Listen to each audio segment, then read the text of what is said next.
Women like you shouldn't even wear dresses. That's what the white cop spat in her face right before grabbing a black woman in broad daylight and ripping her dress off like she was prey. In front of kids, elders, and dozens of phones recording, he thought he just humiliated someone. But no, he just lit the fuse on a legal bomb that could blow up the entire precinct. This wasn't just a torn dress, it was the unraveling of a filthy system hiding behind a badge. And this time, the victim didn't stay silent. She struck back with the law, the media, and the fury of a generation. Oh, what state are you watching from? In your state, can cops rip a woman's dress off in public and walk away like nothing happened? Stick around, because this dress is about to tear the whole system apart. It was just after 9 on a quiet Saturday morning when Monique Harris, 34 years old, stepped into the Redwood Falls Farmers Market. The sun was soft but warm, casting a clean golden light across rows of produce and homemade jam jars. Monique wore a bright orange dress, a bold hue against the muted tones of the crowd, her curls pinned up and her eyes alert. Her niece walked beside her, clutching her hand, while Monique carried a cloth bag filled with books and small snack apple slices, cheese sticks, and a half-empty juice pouch. The market hummed with calm chatter, the smell of strawberries and baked bread hanging in the air. As they moved through the vendors and murmurs of early shoppers, 2 police officers made their way in from the far end of the row, officers Miller and Jenkins. Both white men in uniform, both with expressions too sharp for a morning so quiet. They weren't looking around. They were looking directly at Monique, like wolves who had found the scent. Their steps were quick, rehearsed, like men on a mission. People noticed them, but no one moved. They had learned long ago that silence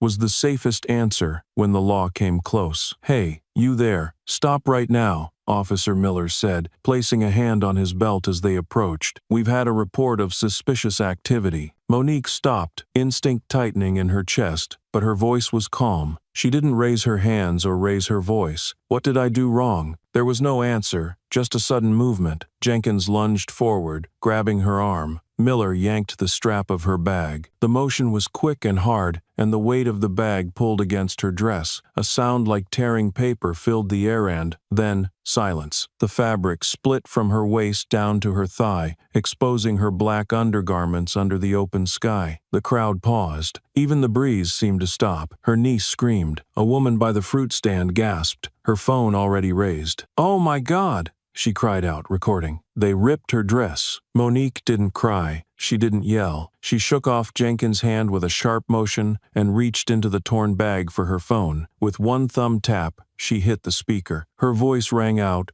steady as stone. "Lionel, initiate Phoenix Protocol, direct to the Attorney General." The voice on the other end was male, clipped, and glacially cold. "Phoenix Protocol confirmed. Do not move. Cameras are active." A hush fell across the market like a blanket. No one spoke. No one moved. In that brief stillness, you could hear the buzzing of a bee near the peaches, a child's breath catching in her throat, the uneasy shuffle of Jenkins' boots. The woman filming kept her phone pointed straight at Monique, hands shaking slightly. A man near the onions muttered, "She didn't do anything. She just wore orange." Miller stepped back, his mouth pressed tight. Jenkins looked like he was waiting for someone to tell him what to do. But Monique didn't wait. She held her head high, one hand holding her niece's, the other holding the phone still on speaker. 3 minutes later, the live stream had over 14,000 viewers. No one in the market yet knew her name, but everyone had seen what happened. And somewhere in the silence that followed, the question began to stir, not just who she was, but what they had done. What would you have done standing there, caught between a scream and the rip of injustice? The market was still heavy with silence when the silver sedan rolled to a stop just beyond the cordon of watchers. It had been mere minutes since the incident, but the ripple had already begun. A man stepped out, gray suit pressed, dark skin catching the morning light. He walked with purpose, holding a thick folder stamped in red, "Doe Confidential." No badge was visible, no weapon at his side, yet the way he moved made it clear he needed neither. His name was Lionel, and when he stepped between Monique and the officer who had grabbed her, the air seemed to shift. Officer Jenkins hesitated. His hand, once firm on her arm, now hovered in midair. Lionel didn't shout. He simply raised the file, thumbed it open, and began reading. voice calm and unshaken. He cited clauses from federal civil rights codes, referenced state overreach, and pointed out the absence of any legal basis for detainment. His words were steady, but each one landed like a hammer. The market, once a place for peaches and preserves, now held its breath for legal reckoning. Monique remained still, her niece clinging to her side, her torn dress gathered with dignity despite the humiliation. Then she turned,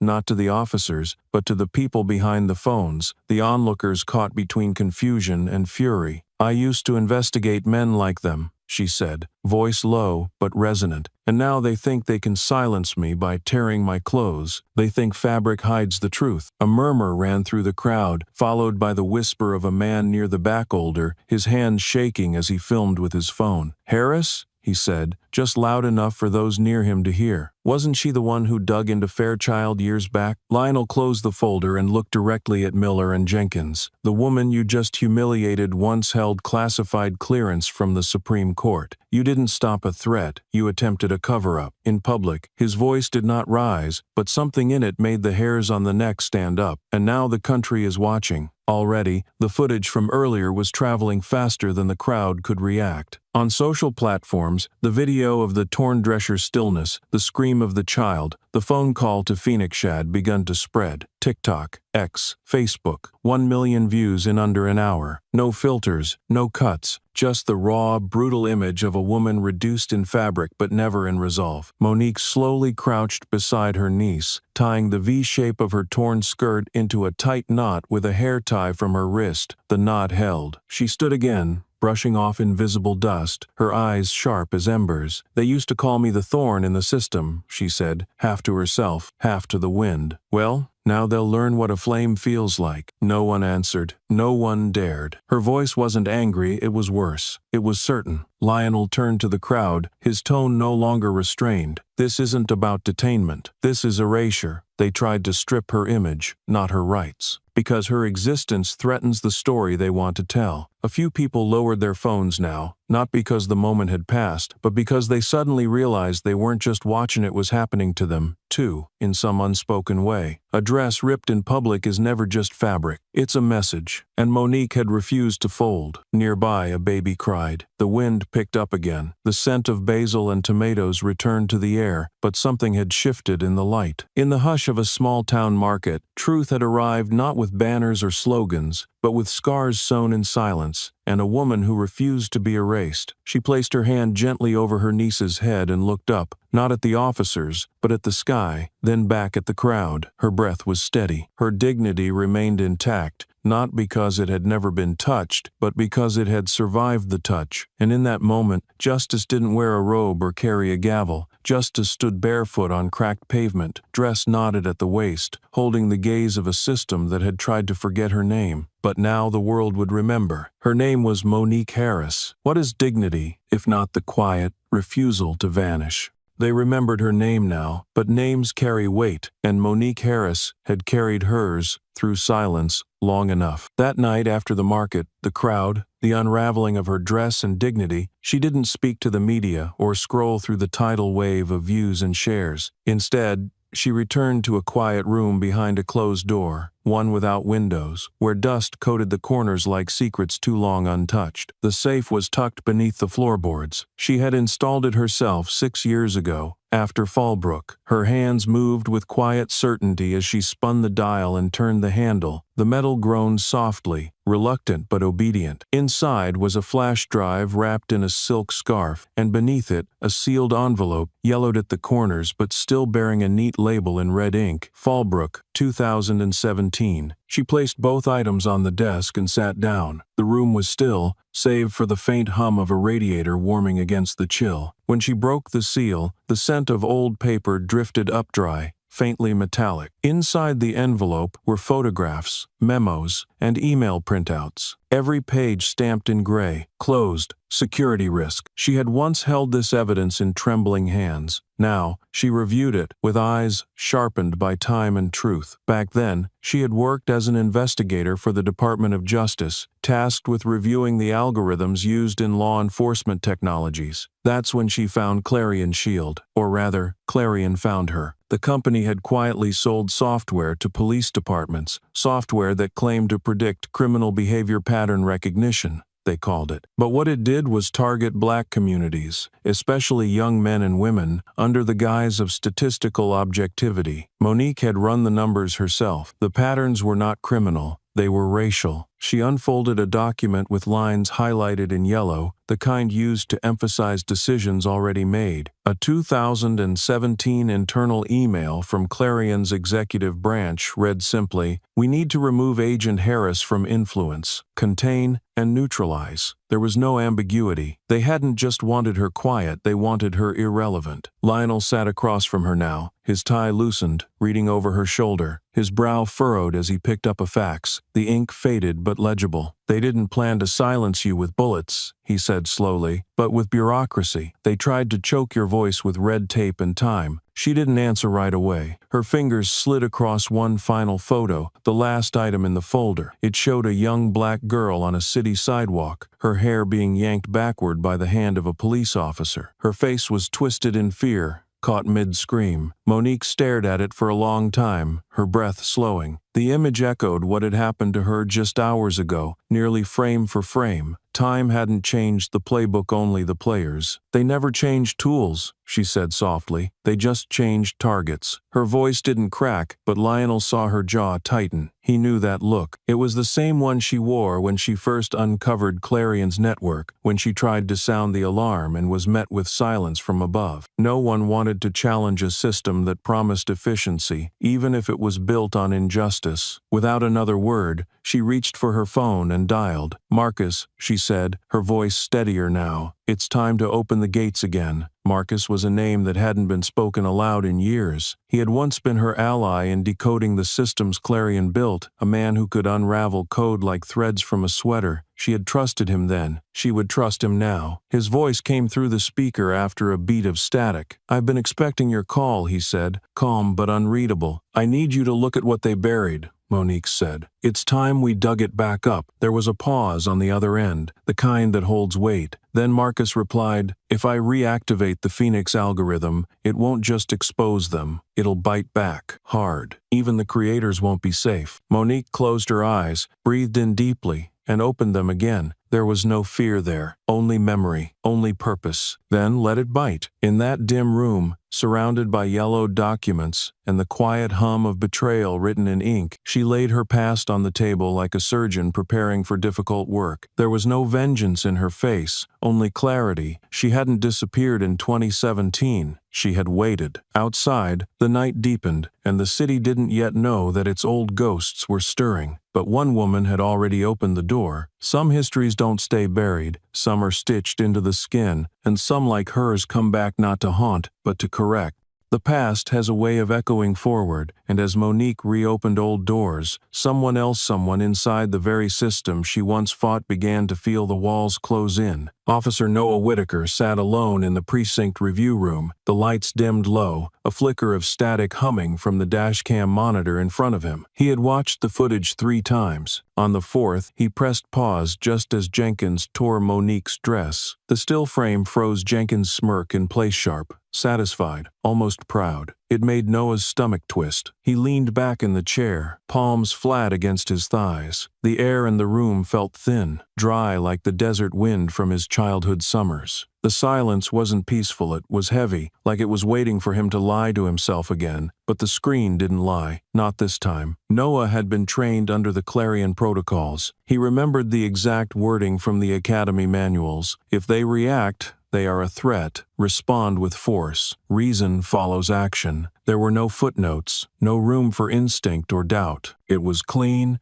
mechanical, just like the systems they all plugged into. But watching Jenkins laugh, watching a black woman exposed and humiliated under his fellow officer's grip, Noah could no longer convince himself that force came from justice. He looked down at his hands, strong hands, capable, hands that had pulled too many people down onto hard sidewalks. Not criminals, just people. Some of them had cried, some had gone silent, and none of that had ever made it into the reports. He had told himself it was policy, that protecting peace meant accepting pain. But what kind of peace relied on fear? Noah tapped into the internal systems with his ID and traced the command chain from the Redwood incident. He had access that most officers didn't, just enough clearance to make him dangerous if he cared to look. In a buried protocol tree, he found the phrase that sent a chill down his spine. Behavioral flag, triggered by apparel, loose dress, bright color, auto-prioritize for engagement. In other words, the software had told Jenkins and Miller to act, not because Monique posed a danger, but because her dress fit a profileon that made her statistically easier to dominate, to control, to silence. For a long while, Noah sat motionless, his eyes locked on the screen. Then he reached for a portable drive, a small black device no larger than a fingernail, and downloaded the relevant files. When it finished, he encrypted them using an old codon he had learned from a friend who used to joke about becoming a whistleblower. He never thought the day would come. At 6:42 p.m., using a public library terminal under a fake login, he sent an anonymous message. "I have evidence. Meet me at the old train station, 10 p.m. No name,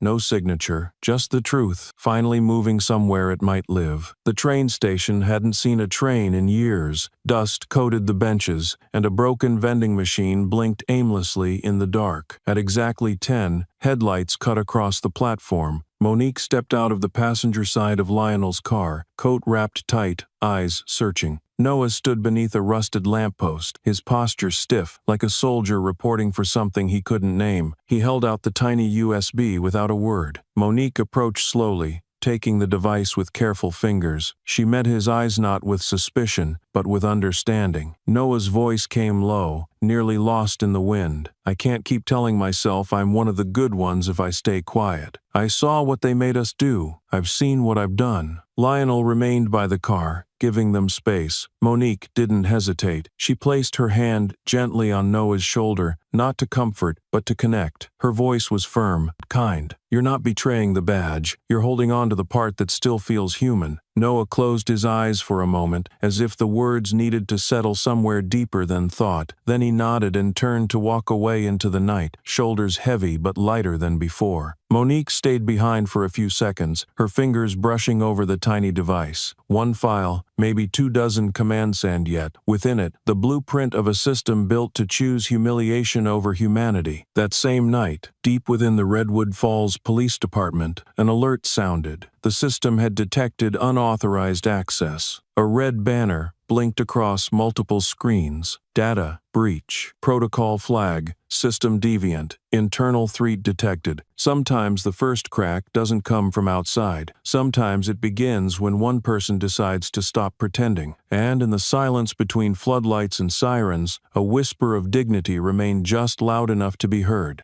The alert had gone out, cold and clinical, an internal breach, a threat within. But far from the steel and silence of the precinct, something quieter yet far more powerful was unfolding in a housing complex just outside Redwood Falls. The building was worn at the edges, its walls stained by rain and time, but one light on the third floor glowed through the dusk. Inside, a girl sat cross-legged on a thin mattress, clutching a scratched, older model phone like it was a lifeline. Her name was Kiara, 15 years old, small for her age, with eyes too wide for someone so young. She hadn't meant to be at the center of anything. She just happened to be near the fruit stand when it happened, when they tore Monique Harris's dress in front of everyone. Her instincts moved faster than her fear. She filmed it, not knowing why, only that it felt wrong to look away. But now the phone had become heavy in her pocket, like a secret burning against her skin. A knock at the door made her flinch. It wasn't the police. It was a woman named Ayla Chen, a freelance journalist with a press badge and a quiet voice. Ayla had found her after whispers in the community pointed to the teenager who captured the first viral clip. Kiara's school had already called home twice, warning that she could be suspended or worse if she didn't remove the video. "They said they'll expel me if I don't delete it," Kiara murmured, barely audible. Ayla sat across from her, resting her notepad on one knee. "If you stay quiet now,"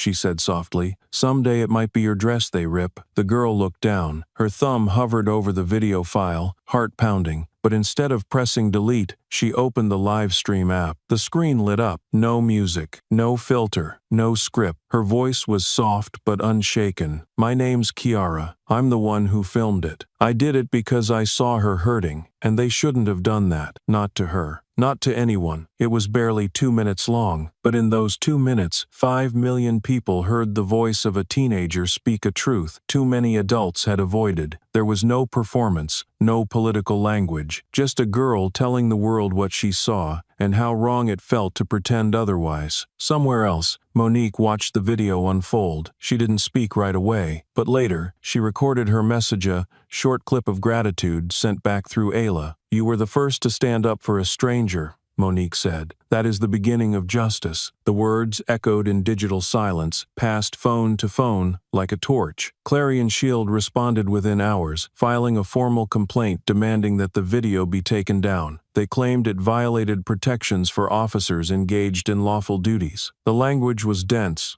legalistic, and designed to intimidate. But Ayla didn't flinch. She recorded a reply, calmly and clearly. What happened in that market wasn't a duty, it was an assault. Coercion dressed in uniform is still a crime. Her video, clipped with Kiara's original, began to circle through civil rights networks and parent groups. Comment sections filled not with outrage, but with quiet admissions teachers, bus drivers, nurses, people saying they had seen wrong and stayed silent. And then morning came. Kiara's mother received the email at 8:12 a.m., a final decision. Expelled. No appeal. No conversation. But just after 11, another message arrived, this time from the Federal Educators Association. A scholarship had been approved in Kiara's name. Full tuition, books, a mentor. Her decision to speak had reached someone who chose to answer with action. In her room, Kiara didn't cry. She sat still for a long moment, her phone resting in her lap. She looked out the window, where sunlight fell softly on the pavement below. She reached up and touched her collarbone, nothing dramatic, just the lightest pressure, as if reminding herself she was still here, still whole. The system had tried to scare her into silence, but her voice had been louder than their threat, not in volume, but in truth. And somewhere, someone else's girl, a boy, a witness would now know they weren't alone. The girl had spoken, and the world had heard her. But institutions do not change easily, and systems rarely apologize without a script. Within days of Kiara's video and the public outcry that followed, the Redwood Falls Police Department announced a televised press conference. They called it a community reconciliation event and invited Monique Harris to attend as a gesture of goodwill. The air was thick with the scent of control-polished language, camera angles, and rehearsed regret. The stage was simple. A white banner read, "Together Toward Healing," in gentle blue font. There were folding chairs, bottled water, and microphones set precisely. The crowd included journalists, a few city officials, and hand-picked members of the public, but no one seemed to breathe easily. There was an undercurrent of unease, as if everyone knew something beneath the surface had not been settled. Monique sat quietly in the front row, dressed in a plain black dress, the torn orange one now carefully preserved, not forgotten. Lionel sat beside her, arms crossed, expression unreadable. She hadn't spoken a word since entering. She didn't need to. Her presence was enough to make the air hum. Captain Houston stepped up to the podium, a tall man with a clipped mustache and eyes that never quite met the camera. He cleared his throat and began reading from a prepared statement. "We acknowledge that the events of last Saturday may have caused distress in our community. We deeply regret if any actions taken were perceived as excessive or offensive." Monique did not blink. She did not shift. She waited. Captain Houston continued, his tone measured, his words chosen carefully to avoid legal admission. "It was never the intention of our officers to cause discomfort or emotional harm. We believe in the values of transparency, inclusion, and justice." That's when Monique stood up. She did not ask permission. She did not wait for a break in the speech. She reached into her bag and unfolded a printed image, a still frame pulled from the footage, blown up and sharp. Jenkins, mouth twisted in a grin, hand still clutching the edge of her dress. She held it high enough for the room to see. "This," she said, her voice clear and steady, "is not discomfort. This is not a misperception. This is a man tearing my dignity apart in front of my niece." in broad daylight. The room froze, cameras turned, eyes widened, but Monique wasn't done. She pointed toward the ceiling, toward one of the broadcast cameras. You want the public to believe this was an unfortunate misunderstanding, but your internal report says otherwise. She pulled a folded page from her pocket and began to read. Engage with individuals wearing garments likely to elicit crowd attention. Bright,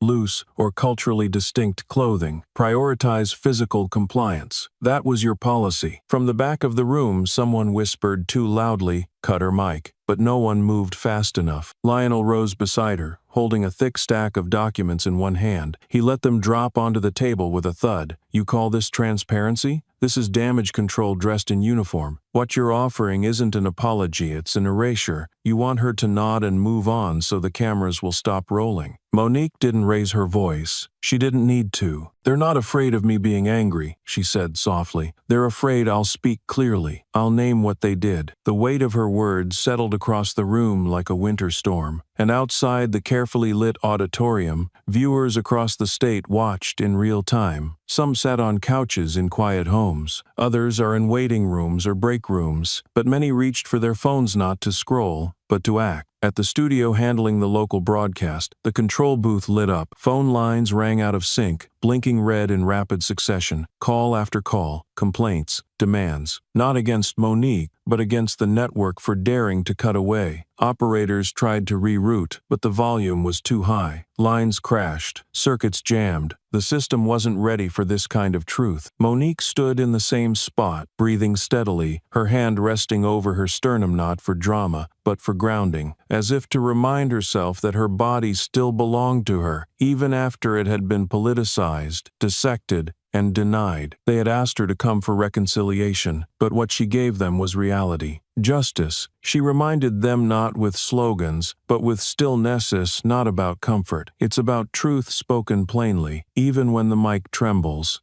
Monique's voice had pierced the calm, like a bell rung in a courtroom too long silent. But while she spoke truth on the surface, something far deeper stirred in the shadows. Lines of code, sealed archives, and digital footprints buried in encrypted vaults. That work fell to Marcus. He wasn't in front of the cameras. He wasn't known to the public. But among the Justice League's inner circle, Marcus was the quiet sentinel behind every digital wall, the man who once broke an NSA protocol just to prove it could be done. He worked alone, most often in silence, save for the humming fans of his machines and the low tick of keys being pressed. That night, the night after Monique dismantled the staged apology with a single photo and a page of policy, Marcus opened a secure shell and aimed his skills at Clarion Shield's mainframe. He had waited for the right moment, when the system was most distracted by its defense. His screen lit up in streams of code, patterns folding and unfolding like origami under his fingers. The firewalls were thick, layered like bark on a tree grown too fast. But Marcus had time, and more importantly, he had a purpose. After hours of sifting through blind alleys and decoy paths, he found it, a folder buried under 7 levels of misdirection. Its name was simple, Subject H34. His eyes narrowed. The folder wasn't recent. Its metadata reached back nearly 2 years. He clicked. Inside were hundreds of files, surveillance images, timestamps,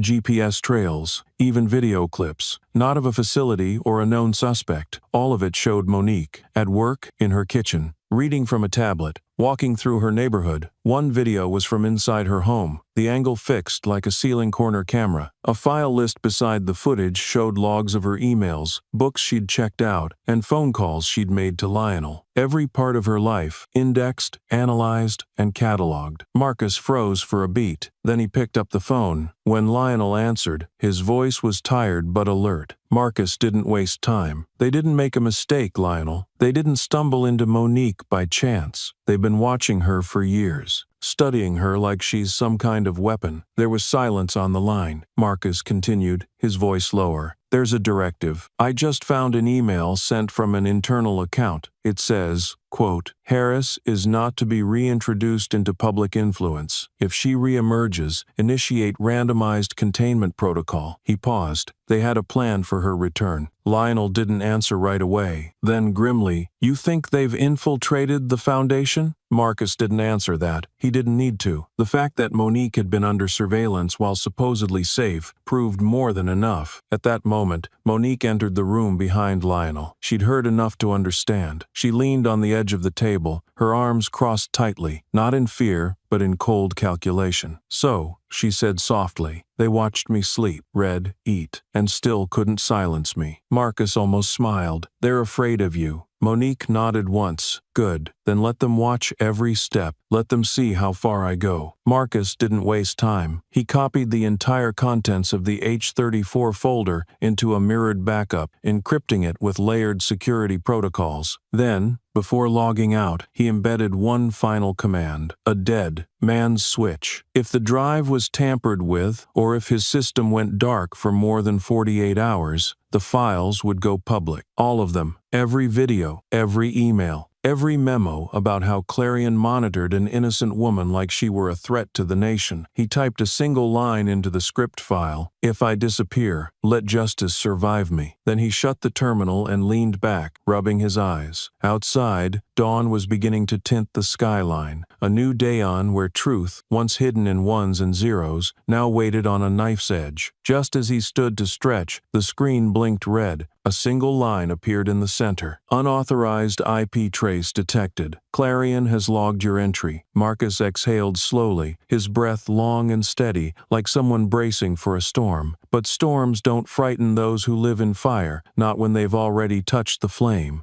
The warning on Marcus's screen had come like a siren in a chapel cold, sudden, undeniable. But outside the digital realm, beyond firewalls and code, something older had begun to stir. It moved not through systems, but through people, through hands that folded laundry while watching the news, through lips that whispered prayers in kitchen corners, through eyes that had seen too many headlines and finally saw one they couldn't ignore. It began quietly. A white man in his 50s, a mechanic by trade, strapped a hand-painted banner to the back of his truck. "I wasn't there when they tore her dress, but I won't stay quiet now." He parked outside City Hall, engine off, arms crossed. He didn't yell. He just stood there, a silent marker of refusal. In nearby suburbs, women gathered at church basements, their voices low but certain. They passed around the original video, not edited, not filtered, just the raw clip. Some watched it for the first time. Some watched it again and again. "I've been in her place," one woman whispered. Not the dress, but the silence afterward. A retired soldier Vietnam veteran, once a proud believer in duty and order, wrote an open letter and posted it to every local bulletin board he could find. "I once carried a rifle to protect justice," he wrote. "But now I watch justice get stripped away by hands in uniform." His handwriting was shaky, but the words were firm. In classrooms across the county, students began showing up in orange, not bright neon, but shades close to what Monique wore that morning. Entire groups of high schoolers arrived to class wearing orange ties, headbands, shoelaces, quiet symbols, bold in their unity. When one teacher asked a student what it meant, the girl answered simply, "It means we're watching." The national press, long hesitant to dive too deep, began reporting with caution. Headlines remained neutral, clip, but the real story lived elsewhere, in comment sections, on community forums, in grocery store aisles. The truth no longer belonged to the networks. It belonged to the people. Ayla Chen, ever watchful, took the raw footage and slowed it frame by frame. She published a new video titled 3 Seconds that broke the system. It showed the exact moment Jenkins yanked the dress, his face lit with something close to satisfaction. No narration, no dramatic music, just silence. A beat by beat of humiliation framed by law. That clip alone reached over 10 million views. A respected newspaper aunt known for cautious headlines broke form with a front-page line that stopped traffic. "They tore a dress, then a reputation. Now, a system?" Monique read that line while sitting at a small cafe near her apartment. For the first time in weeks, no one stared at her with suspicion or whispered behind their coffee cups. Instead, people nodded. A cashier gave her a paper receipt with a small heart drawn in the corner. A man held the door open, then stepped back quietly, giving her space. They didn't ask for autographs or selfies. They gave her what she had been denied since that morning in the market: presence without performance. Lionel met her on the sidewalk. She didn't speak. but he could see the change, not in her clothes or her posture but in the air around her. The tension had not vanished, it had shifted. What once isolated her was now building behind her, lifting her instead of weighing her down. That evening, just as the sun dropped behind the courthouse dome, Lionel received an email. The address was untraceable. No name, no title. Just a sentence in the subject line. "We've been waiting for someone like her." Inside the message, it was clear and direct. $2 million. Use it to take this federal. I was once their victim too. There was no signature. He closed the laptop slowly, his hands resting on the table. Monique watched from across the room. Their eyes met. Nothing needed to be said. The street had spoken. And this time the law wasn't leading the people were leading the law. Sometimes justice begins not with fire, but with footsteps. And now, the street was moving.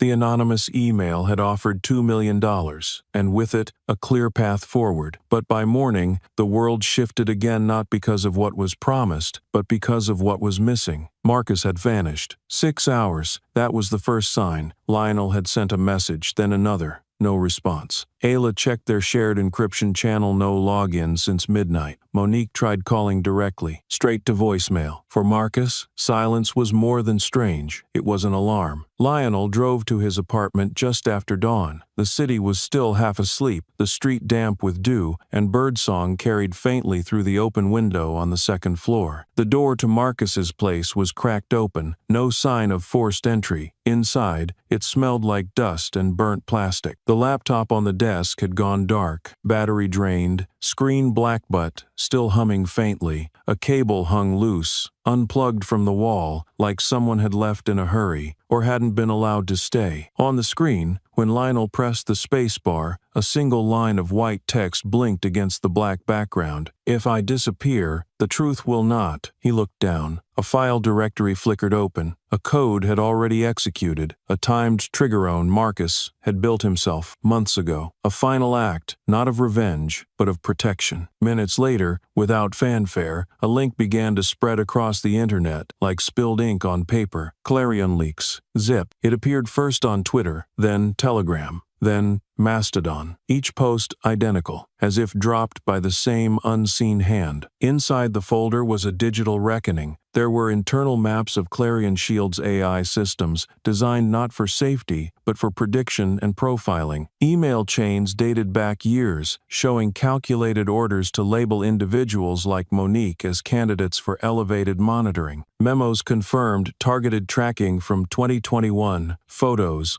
calls, browser history, even conversation transcriptions pulled from smart devices. There were fake warrant templates of arrest justifications tailored to match AI threat profiles. There were charts linking Clarion's AI behavior flags to racial and gendered biases so blatant they didn't require interpretation, only the courage to read them. The headlines hit within hours. Civil liberties groups called it the largest civilian surveillance leak since Snowden. State senators scrambled to issue statements. Morning news anchors spoke with grave tones, but the loudest voice still came from the people. Monique stood before a small podium outside the courthouse steps, her hair pulled back, face calm, hands resting lightly at her sides. She didn't read from paper. She didn't need to. "They didn't kill Marcus," she said plainly. "They tried to erase him, but they failed, because now his name is written in every message you've read, every leak you've opened. He's no longer a man, they made him a movement. They named him classified, and now we name him justice." Cameras clicked, reporters jotted down fragments, but those who stood in the square, teachers, janitors, parents, veterans, they didn't write. They listened, because some words don't need pens, they need witness. That evening, one of the major television networks announced an independent investigation into Clarion's corporate structure. Another published a timeline tracing political donations made by Clarion to several state officials, including one who had publicly spoken against Monique's lawsuit only weeks earlier. Later that night, Lionel's phone lit up with a private message from an unfamiliar number. It was short, just a single sentence. Clarion Shield has funded your opposition. Attached was a redacted financial report. One name stood out, circled in digital ink, a sitting state commissioner. By now, Monique had grown used to this kind of revelation. She studied the document in silence, her eyes moving slowly, like someone trying to read not just what was written but what had been hidden in plain sight all along. Her phone vibrated once more. This time, the message came directly to her, not Lionel. No subject line, no signature, just one question. We're not finished. How far are you willing to go? She stared at the screen for a long time, then set it down without replying. Outside her window, the wind shifted, carrying the sound of distant voices, protesters perhaps, or neighbors talking louder than usual. Marcus had paid the price for silence. But now, silence was dead, and in its place, a voice far stronger had risen, built not from rage alone, but from memory, loss, and an unwillingness to be erased. She closed her eyes, placed her hand gently over her heart, and exhaled. One breath, one vow. The truth had spoken, and it would not whisper again. The message had been brief, cold, and ominous. We're not finished. How far are you willing to go? But Monique didn't answer threats anymore. She answered with facts, with memory, and now with the help of Aileshe would answer with truth, not as a headline, not as a press release, but as something deeper, a document of pain and resistance, a warning, a reckoning. That same week, Ayla Chen released a video. It was only 9 minutes long, yet each second struck like a hammer wrapped in silk. Titled Phoenix Protocol, the film opened without commentary. No music, no names, just the moment the world now recognized: the tearing of a bright orange dress, the shocked cry of a child, and the frozen smile of an officer who had grown too used to silence. Then, just as the image threatened to linger too long, it cut sharply to a younger Monique Harris, standing before a congressional hearing in 2016, her voice calm, her suit plain, her eyes full of fight. The contrast was unmistakable. She had spoken then of algorithmic bias, warning of systems trained not to protect, but to profile. Few had listened. Soft piano notes began to rise beneath her narration,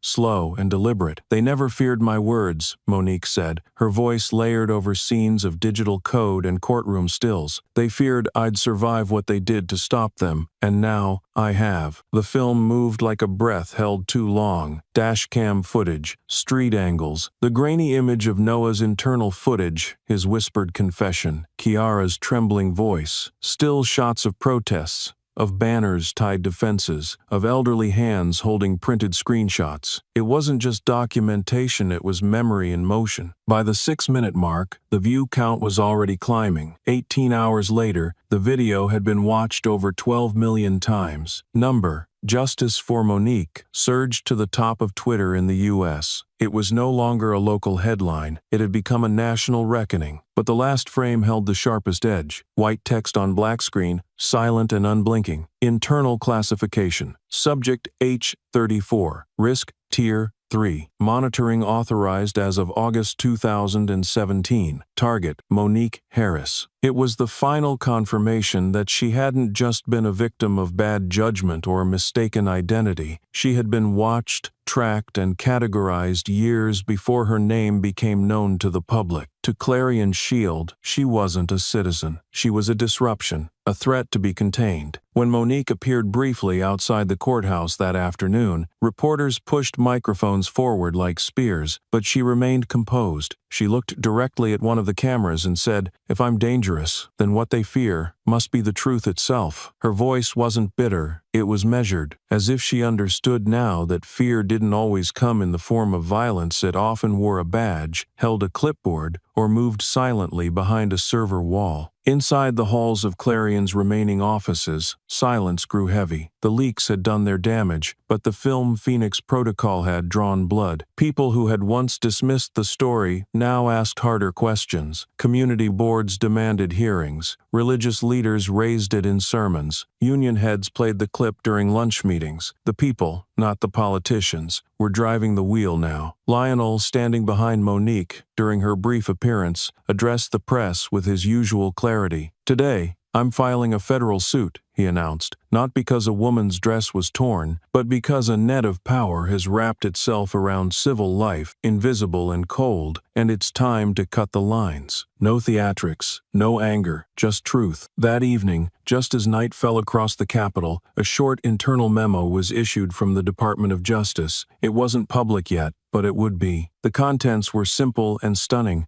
Immediate initiation of a federal inquiry into Clarion Shield systems, methods, and partnerships. Subject: Operation Phoenix. The title was no coincidence. Monique read the memo in quiet, her fingers brushing the printed page. She did not smile, but she did breathe deeply, evenly, like someone who had walked through smoke and finally found air. Outside, a few leaves danced in the wind, brushing against the stone steps. Someone nearby was humming, not a song of victory, but of endurance. In that moment, Monique pressed her hand lightly over her heart and closed her eyes, not to escape, but to feel. The bruises of surveillance, the weight of exposure, the long shadow of being labeled a threat, and still choosing to speak. Because sometimes, justice isn't loud. Sometimes it is a breath that survives the burn, and names once buried become the ones that rise.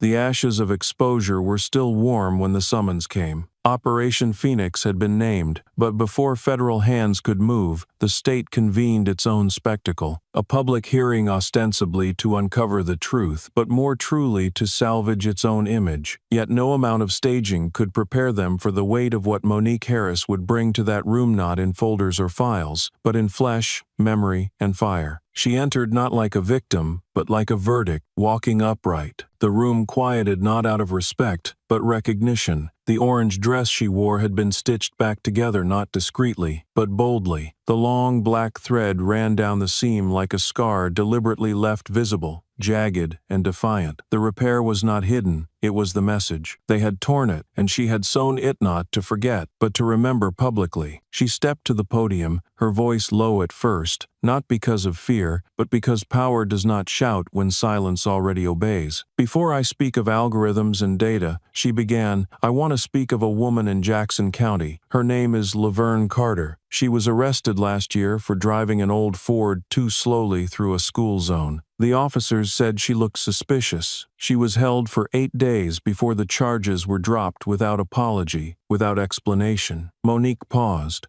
eyes locked to the faces in front of her. "You asked for truth. Start with hers." Someone cleared a throat on the committee dais, uncomfortable. A hand adjusted a tie, but Monique pressed forward. "This dress," she said, her hand brushing the line of black stitches across her waist, "was not just cloth. It was a test, a weapon, a trigger coded into a system that says, she moves too confidently, she speaks too clearly, she wears something too bold. This," she tapped the seam once, "was how they tried to break me. So I stitched it back not to wear again, but to show you where it split." A low murmur moved through the chamber. One congressman, slick-haired and sneering, leaned forward, voice oiled with mock concern. "Miss Harris, perhaps we could remain focused on actionable details? Emotional anecdotes are compelling, but we're here to discuss policy data, not dresses." Monique turned her gaze to him. There was no heat in her expression, only the cold clarity of someone who has stopped expecting dignity from the undeserving. "Without emotion, who needs laws?" she asked, not as a question, but a sentence passed. "Without lived pain, statutes are just ink. Without memory, justice is just protocol." She continued, and now her voice rose not with volume, but with force. Clarion Shield's AI flagged 84% of its high-risk predictions as black citizens. Among those, over 70% were women. Do you want to know what the most common data points were? Bright colors, loosely fitting clothing, specific hair patterns. That's not crime prevention. That's aesthetic profiling masquerading as law enforcement. Gasps rippled through the crowd. The words bright colors and loosely fitting did not land as abstract descriptions. They landed as echoes of what had happened to hear of what had been torn away. The same congressman who interrupted earlier tried again, voice sharper now. "We're not here to be lectured on fashion. This body exists to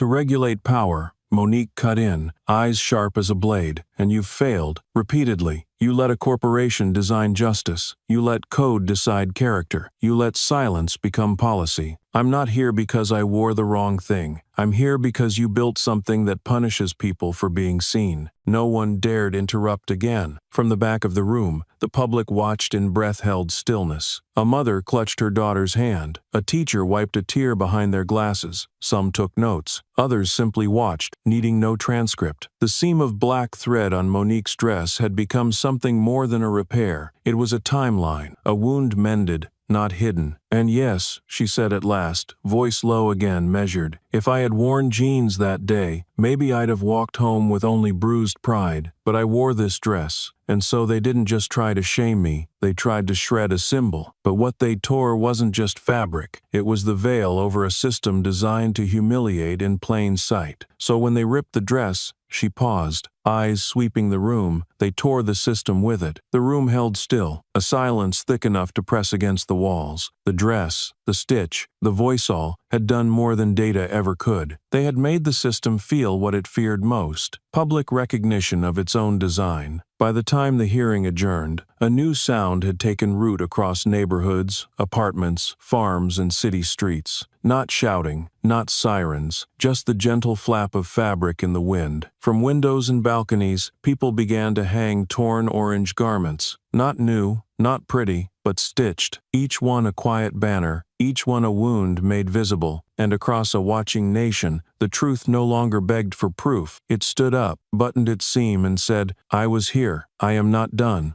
Across the city, torn orange cloth still fluttered in the wind, but inside the Justice League's temporary command center, the air felt heavy, unnervingly still. It was Lionel who noticed first. Zach wasn't answering his phone. A missed call, then 2, then 5. Monique, seated beside the monitor, still paused on the last frame of her testimony, lifted her eyes slowly when Lionel said the words that made the world tilt. Zach didn't make it home. Security footage was pulled in silence. From the traffic light at 9th and Holloway, they saw Zach walking alone, briefcase in hand, phone pressed to his ear. Then the frame shifted. A matte black SUV, unmarked, no plates, rolled past once, then circled. The next angle came from a rooftop camera, blurry, distant, but unmistakable. The vehicle accelerated, cut across 2 lanes, and skidded sideways. Doors flung open. A flash of limbs. Zach was pulled in. The vehicle vanished. There were no witnesses, no trail, no hesitation. It was clean. Too clean. They're not just watching anymore, Lionel murmured. They're hunting. Monique stood still, hands clasped behind her back, staring at the looped footage. Her voice was a whisper, but it landed with the weight of judgment. We're not suing a system. We're dismantling a machine that eats the inconvenient. Lionel turned toward her, eyes narrowed with worry. So what now? Call the Bureau? Make noise in the Senate? No,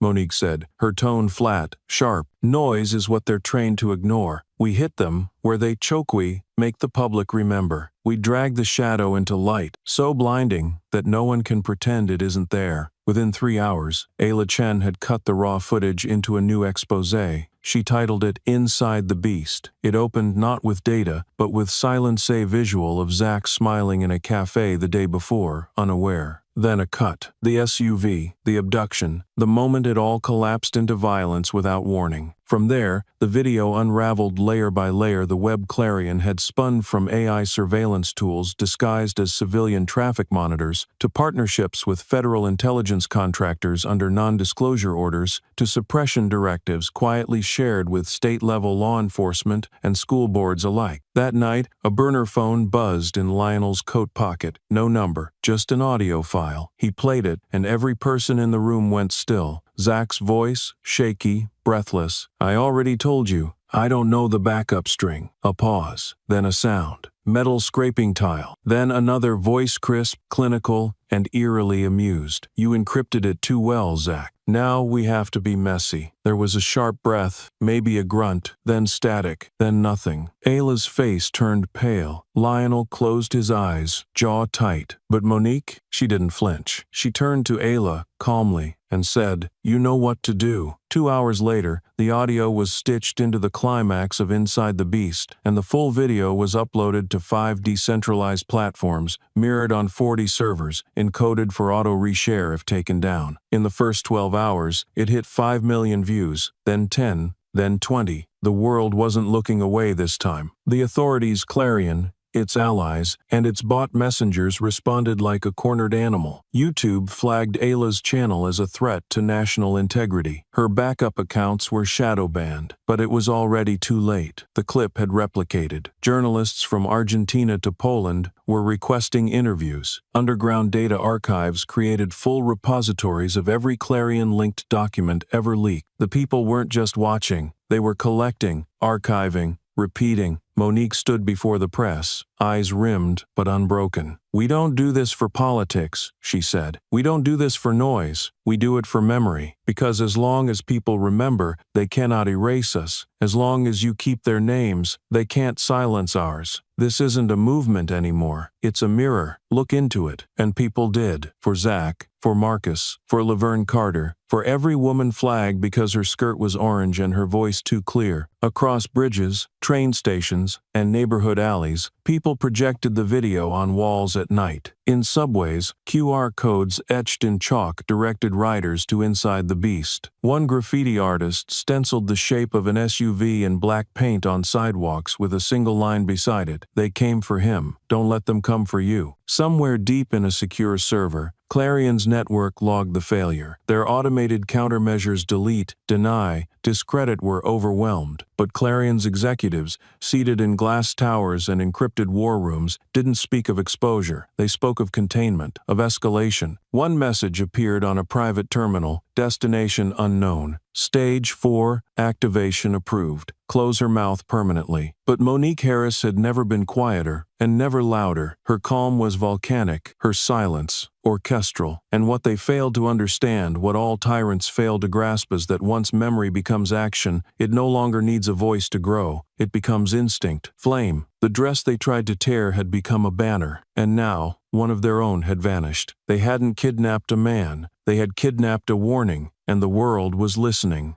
They thought fear was the end game, but fear, when pushed too far, evolves into clarity. And when the last threat landed in Monique's inbox, cold, precise, almost surgical, it did not shake her. It crystallized her resolve. If you release the map, it reads, "Who will protect your daughter?" There was no signature, no traceable header, just silence, engineered to echo. But the night before that message, a different echo had reached Lionel's encrypted Drive file transmission so secure, it bypassed all standard protocols. The sender identified himself only as Shadow One, no face, no voice, just code, documentation, and a request. "Let me speak." He had once stood on the inside, behind the firewall of Clarion's shield. A senior engineer on the Behavioral Risk Division, he helped design the algorithm that could simulate human decision-making based on digital behavior. Social risk forecasting, they called it. Predictive safety, the pitch had said. But somewhere along the way, the parameters had shifted. It stopped looking for crimes. It started looking for patterns: clothing, color, tone of voice, search history, eye movement, zip code,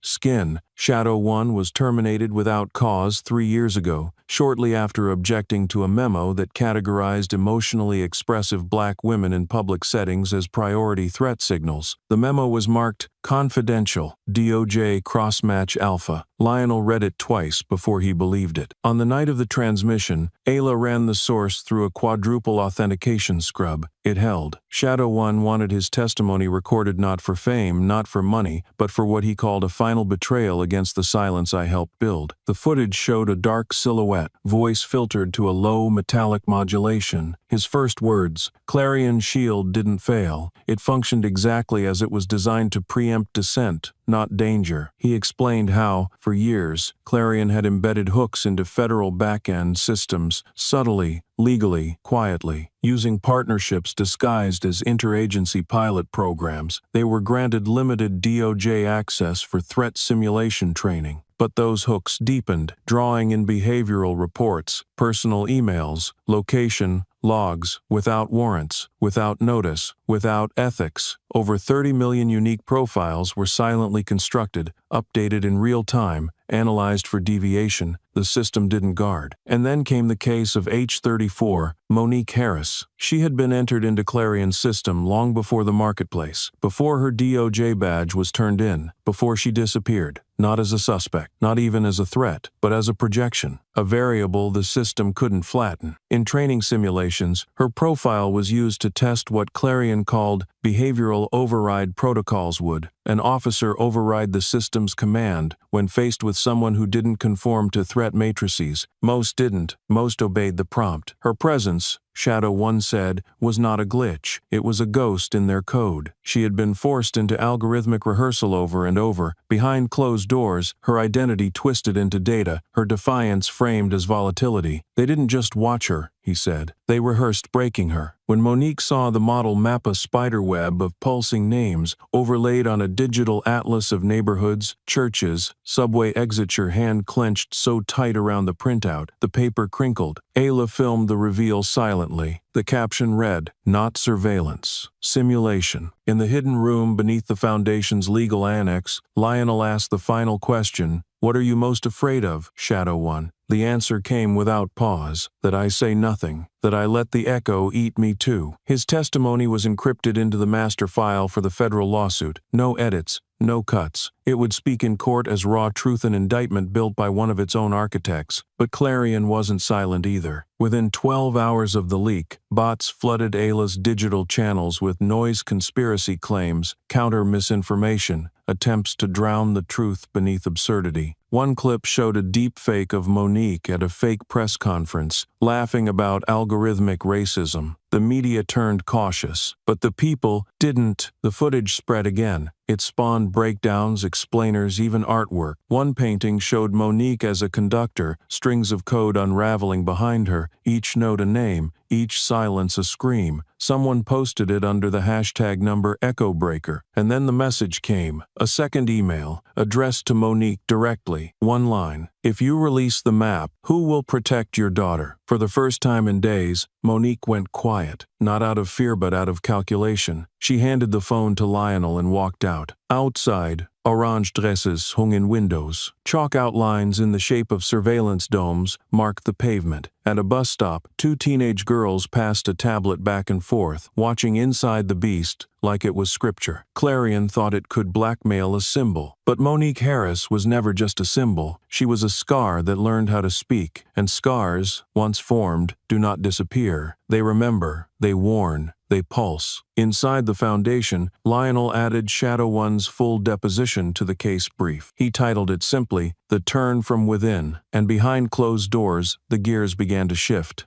The gears had begun to shift, but movements don't live in legal briefs. They live in breath, in memory, in skin. After the testimony of Shadow 1, after the email threat, after the silence that hung between justice and retaliation like a suspended blade, Monique did not retreat. She turned her steps toward the Pio Planat as a plaintiff, not as a figurehead, but as a thread in a wider fabric unraveling and reweaving itself in public light. The next morning, Redwood Falls was no longer just a town. It was a signal. A tremor had started beneath its streets, and it was now a gathering point. In the heart of its central park, where children used to run through sprinklers and retirees played dominoes in shaded corners, hundreds gathered, and they wore orange. Orange in every hue: burnt, golden, tangerine, rust. Orange in scarves, in sashes, in borrowed sundresses, passed from hand to hand by neighbors. There were no banners, no podiums, only a single circle, drawn in chalk, sun-bleached and rain-dampened, where people came not to perform but to remember. Monique did not stand above them. She sat with them. She did not speak first. A grandmother stepped forward, her gait slow, voice raspy with age but fierce with remembrance. 1967, she said, her eyes not blinking. Birmingham. They dragged me off a bus because I didn't stand fast enough. My knees still remember the gravel. Nobody filmed it. Nobody wrote it down. But I came here today because finally, someone stood back up and didn't bow. Around her, heads bowed not in shame but in shared reverence. The past had not been buried. It had been waiting. A boy, no older than 10, stepped closer, pale skin, bright blue eyes. He looked at Monique and asked, "If I wore an orange dress, would they drag me too?" Monique's reply was soft, not because it lacked weight, but because it did not need to shout to carry across centuries. "No, sweetheart," she said. "They wouldn't drag you, but you'd know for a moment what it feels like to be the one they look at first, and that knowing, that is what changes the world." There was no applause, only silence, thick, collective, and sacred. The event wasn't a rally. It was a remembering. Ayla live-streamed the gathering without commentary, just images, just the hum of people breathing in proximity to pain and refusing to flinch. Children sat next to elders, veterans beside students, silence beside song. It was Lionel who named it first, his voice low as he stood on the edge of the crowd. "Phoenix Circle," he said, "where ashes gather and burn again with purpose." The name stuck. Soon, shirts began to appear online with the name stitched beneath a cracked circle. Art installations emerged, charcoal sketches of burning dresses, digital maps,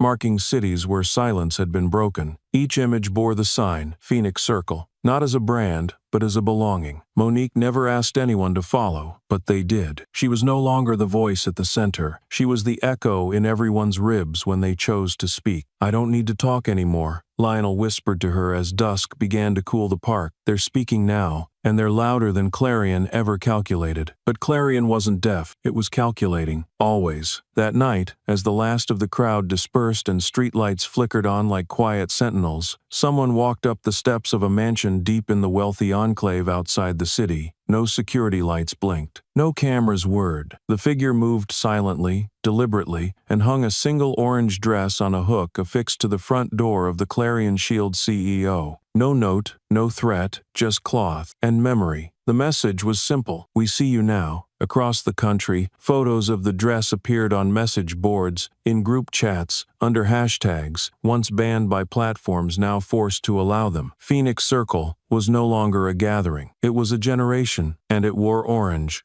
It was never the fabric of the dress that threatened them. It was what it now stood for: unraveling power. And as the orange threads spread from balconies to city halls, from classroom chalkboards to digital avatars, the fortress built by Clarion Shield began to crack, not from outside pressure alone, but from the truth pouring through its foundation like water through fractured stone. The first breach was almost surgical, a leaked memo. A bank transaction traced not by hackers but by a retired accountant with a vendetta and a conscience. Senator Thomas Brandt, whose voice had thundered in committee chambers against the Phoenix Protocol, was found to have received over $900 in consulting fees from a trust linked directly to Clarion's black budget. The money trail was buried beneath shell companies and fake nonprofits, but the accounting spoke clearly. He hadn't just voted against the case, he'd been paid to sabotage it. The news struck like a tuning fork across the public's spine. Protesters gathered at the steps of the Capitol, their signs sharp as verdicts, a torn dress as proof. Don't cover it with printed lies. They were not there for Monique this time. They were there for the system that allowed her to be stripped and silenced. Inside the walls of government, the air turned cold. An anonymous account ironically named Witness 000 released footage so clear, so damning, it left no room for misinterpretation. It showed Judge Ellison, one of the most powerful legal figures in the state, placing a firm hand on Officer Miller's shoulder after the Redwood incident. His voice was a whisper, picked up only by an unmuted body mic. "Well done. Clean. Now they know not to step out of line." Clean. The word echoed like a slur. The video spread within minutes. Networks scrambled to verify, but the court seal in the background, the timestamp, the uniform, it all checked out. By dusk, the footage had made its way into the evening news across the country. The illusion of institutional neutrality died in 13 seconds of quiet collusion. Monique did not appear on screen that day, but her presence, like gravity, bent the trajectory of everything around her. In a move that surprised even the hardened insiders of Washington, the Department of Justice convened an emergency hearing. No press releases, no advanced scheduling, 1 hour's notice. This was not a public relations maneuver, it was a reckoning. A federal panel, chaired by a former prosecutor known for bringing down a Wall Street syndicate, stepped in to review the entire Clarion Shield contract history. 5 states, 9 figures, hundreds of signed pages now tainted by patterns of abuse. The hearing room was packed not with supporters, but with silence. Monique sat in the last row, not as a witness, not as a participant, as a shadow with weight. And yet, every camera in the room seemed magnetized to her stillness. Senator Brandt was absent. Aides said illness. Few believed it. One council member, visibly sweating under the scrutiny of cameras and history, tried to pivot the narrative. "Let's not reduce this to sensationalism," he said, voice trembling. "We are here to discuss systems, not symbols." That was when another council member, a woman named Reyes, pulled off her headset and placed it on the table. She stood, hands steady. "I will not let my name be etched beside a collapsing tower. I resign from this hearing, and any affiliation with Clarion Shield. May justice fall where it must." The room froze, and then a rustle of shifting postures, murmurs, barely concealed. Lionel leaned slightly forward, whispering to a nearby reporter who scribbled every word like gospel. They thought they could rewrite truth in italics, but the blood on that dress won't wash with metaphor. By the hour's end, the Public Oversight Committee declared a full suspension of all active Clarion Shield contracts in 5 states, 48 hours. That's how long the company had to wind down operations or face criminal contempt. Outside, the crowd didn't cheer. They exhaled. But the storm had not yet passed. As the night fell over Washington, word broke from an FBI liaison. The CEO of Clarion Shield, Everett G. Malden, had submitted his resignation earlier that day by email. What should have been a standard transition document was followed by a travel manifest. Malden had booked a private charter, destination redacted, but the departure time was set within 24 hours. Origin, Dulles International. The alert went out instantly. "Flight risk," it read. Clarion wasn't falling quietly, it was trying to flee. What began with a torn hem had become a legal implosion. What was once dismissed as spectacle now stood as federal precedent. A cultural reset, driven not by campaign slogans or party lines, but by the slow burn of a woman who refused to look away when stripped, and a nation that finally learned how to see. And so the tower cracked, not because of the force at its gates, but because the rot within had nowhere left to hide.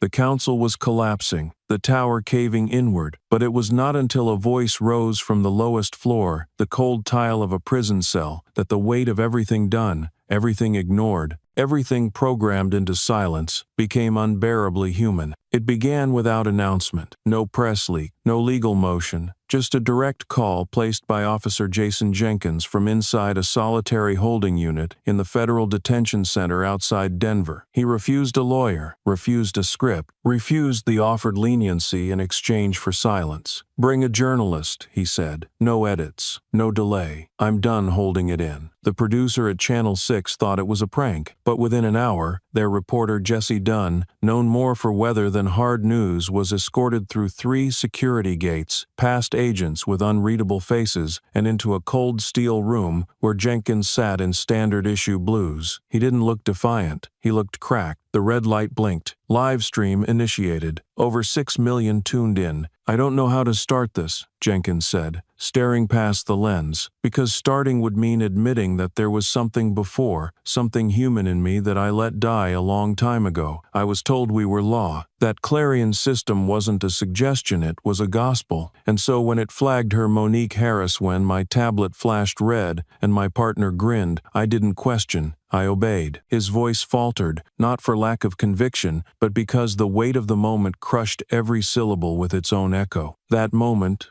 when I reached for her bag, when Miller laughed and grabbed at her arm, I didn't see her. I saw a directive, a target, not a person, just numbers on a profile. Risk assessment level 3, high visual disruption potential. He looked down at his hands. They trembled. But when the fabric tore, when that dress ripped down her side, and the silence hit like a wall, I heard something crack. That wasn't the dress. It was me. I saw her face. I saw my niece in her. I saw 100 faces I had shoved down, cuffed, cursed at, and ignored. I'd crossed a line that wasn't in any manual, a line no apology can repaint. The room remained deathly still. "I thought she didn't have a name," he continued, quieter now. "I thought the system knew better, that if Clarion's AI flagged her, she must have done something, but she had a name. She had a story, and she had a fire I couldn't kill. You all saw it. The way she stood up, the way she didn't scream, didn't beg. That wasn't weakness. That was a strength beyond any gun or badge I've ever carried. He wiped his face with the sleeve of his jumpsuit. They told us feeling was a liability. That empathy blurred judgment, but I'm sitting on this cold tile now because I finally let myself feel. And it's not guilt, I feel it's horror. Horror that I was part of something designed to erase people and leave their skin behind like debris. The live stream didn't cut away, the producers didn't insert commentary, the audience across laptops, televisions, phones just watched. Breath held. I don't ask for forgiveness, he finished, because I don't deserve it. But I will tell the truth, all of it. Every training session, every unlogged arrest, every time Clarion told us to ignore screams and stick to protocol, I will talk until someone listens. Monique was not watching the screen when the broadcast began. She was at the community center in Redwood Falls,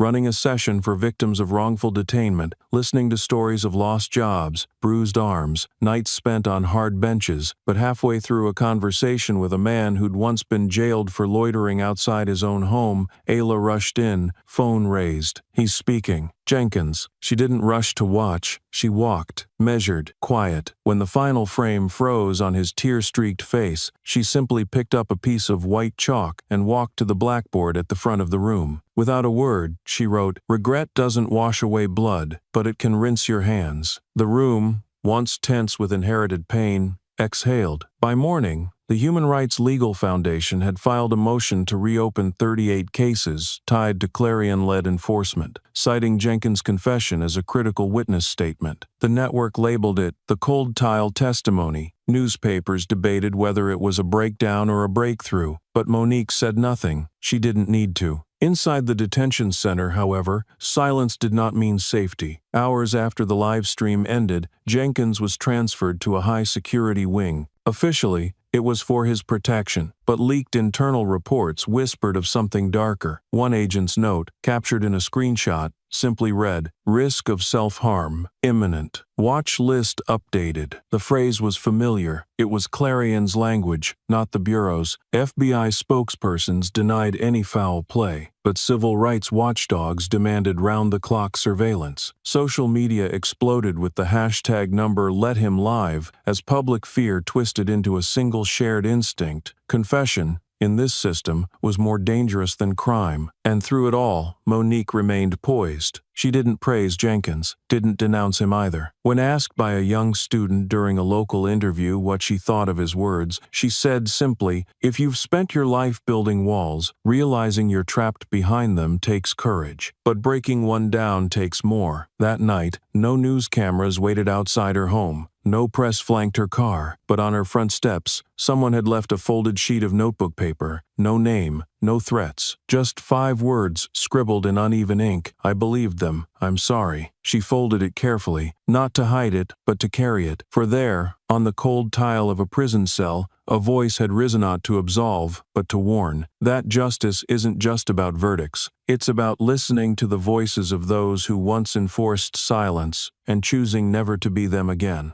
The mural still glistened in morning light when the ripple began not from the courthouse, not from Capitol Hill, but from the margins where change always truly brews. The fire Monique lit hadn't waited for votes or verdicts. It had slipped into conversations between neighbors, carved itself into school chalkboards, stitched itself into the hands of grandmothers and teenagers alike. It no longer needed headlines. It had become a movement that walked barefoot, ate at kitchen tables, and slept under roofs that had once echoed with silence. From Atlanta's west side to the rain-soaked blocks of Seattle, communities began forming what they called Phoenix Circle civilian networks, bound not by party lines or nonprofit brands, but by one shared conviction: no one gets to be torn in silence again. These were not committees of ambition or performance. They were mirrors, forums, sanctuaries. They documented abuses, offered legal literacy, and most of all, held space for stories no longer willing to be buried. There was no central funding, no grants, no invitations to speak at galas. They didn't want recognition, they wanted remembrance. In New Mexico, beneath a sky the color of sand and sorrow, an indigenous woman with a face mapped by sun stood before a half-circle of folding chairs and said she didn't just stand for black women. She stood for every soul ever touched without permission, every bruise that was rewritten as protocol. Her voice trembled, not from fear, but from the weight of truth that had waited too long in her throat. No one applauded, they just listened and wept. Online, the movement took its unpredictable form. The hashtag number #MendTheTear began trending first in quiet corners of the internet, then on every platform that had once buried the footage behind policies and algorithms. Women, from college dorms to nursing homes, began posting confessions they had never spoken aloud. "I was 15.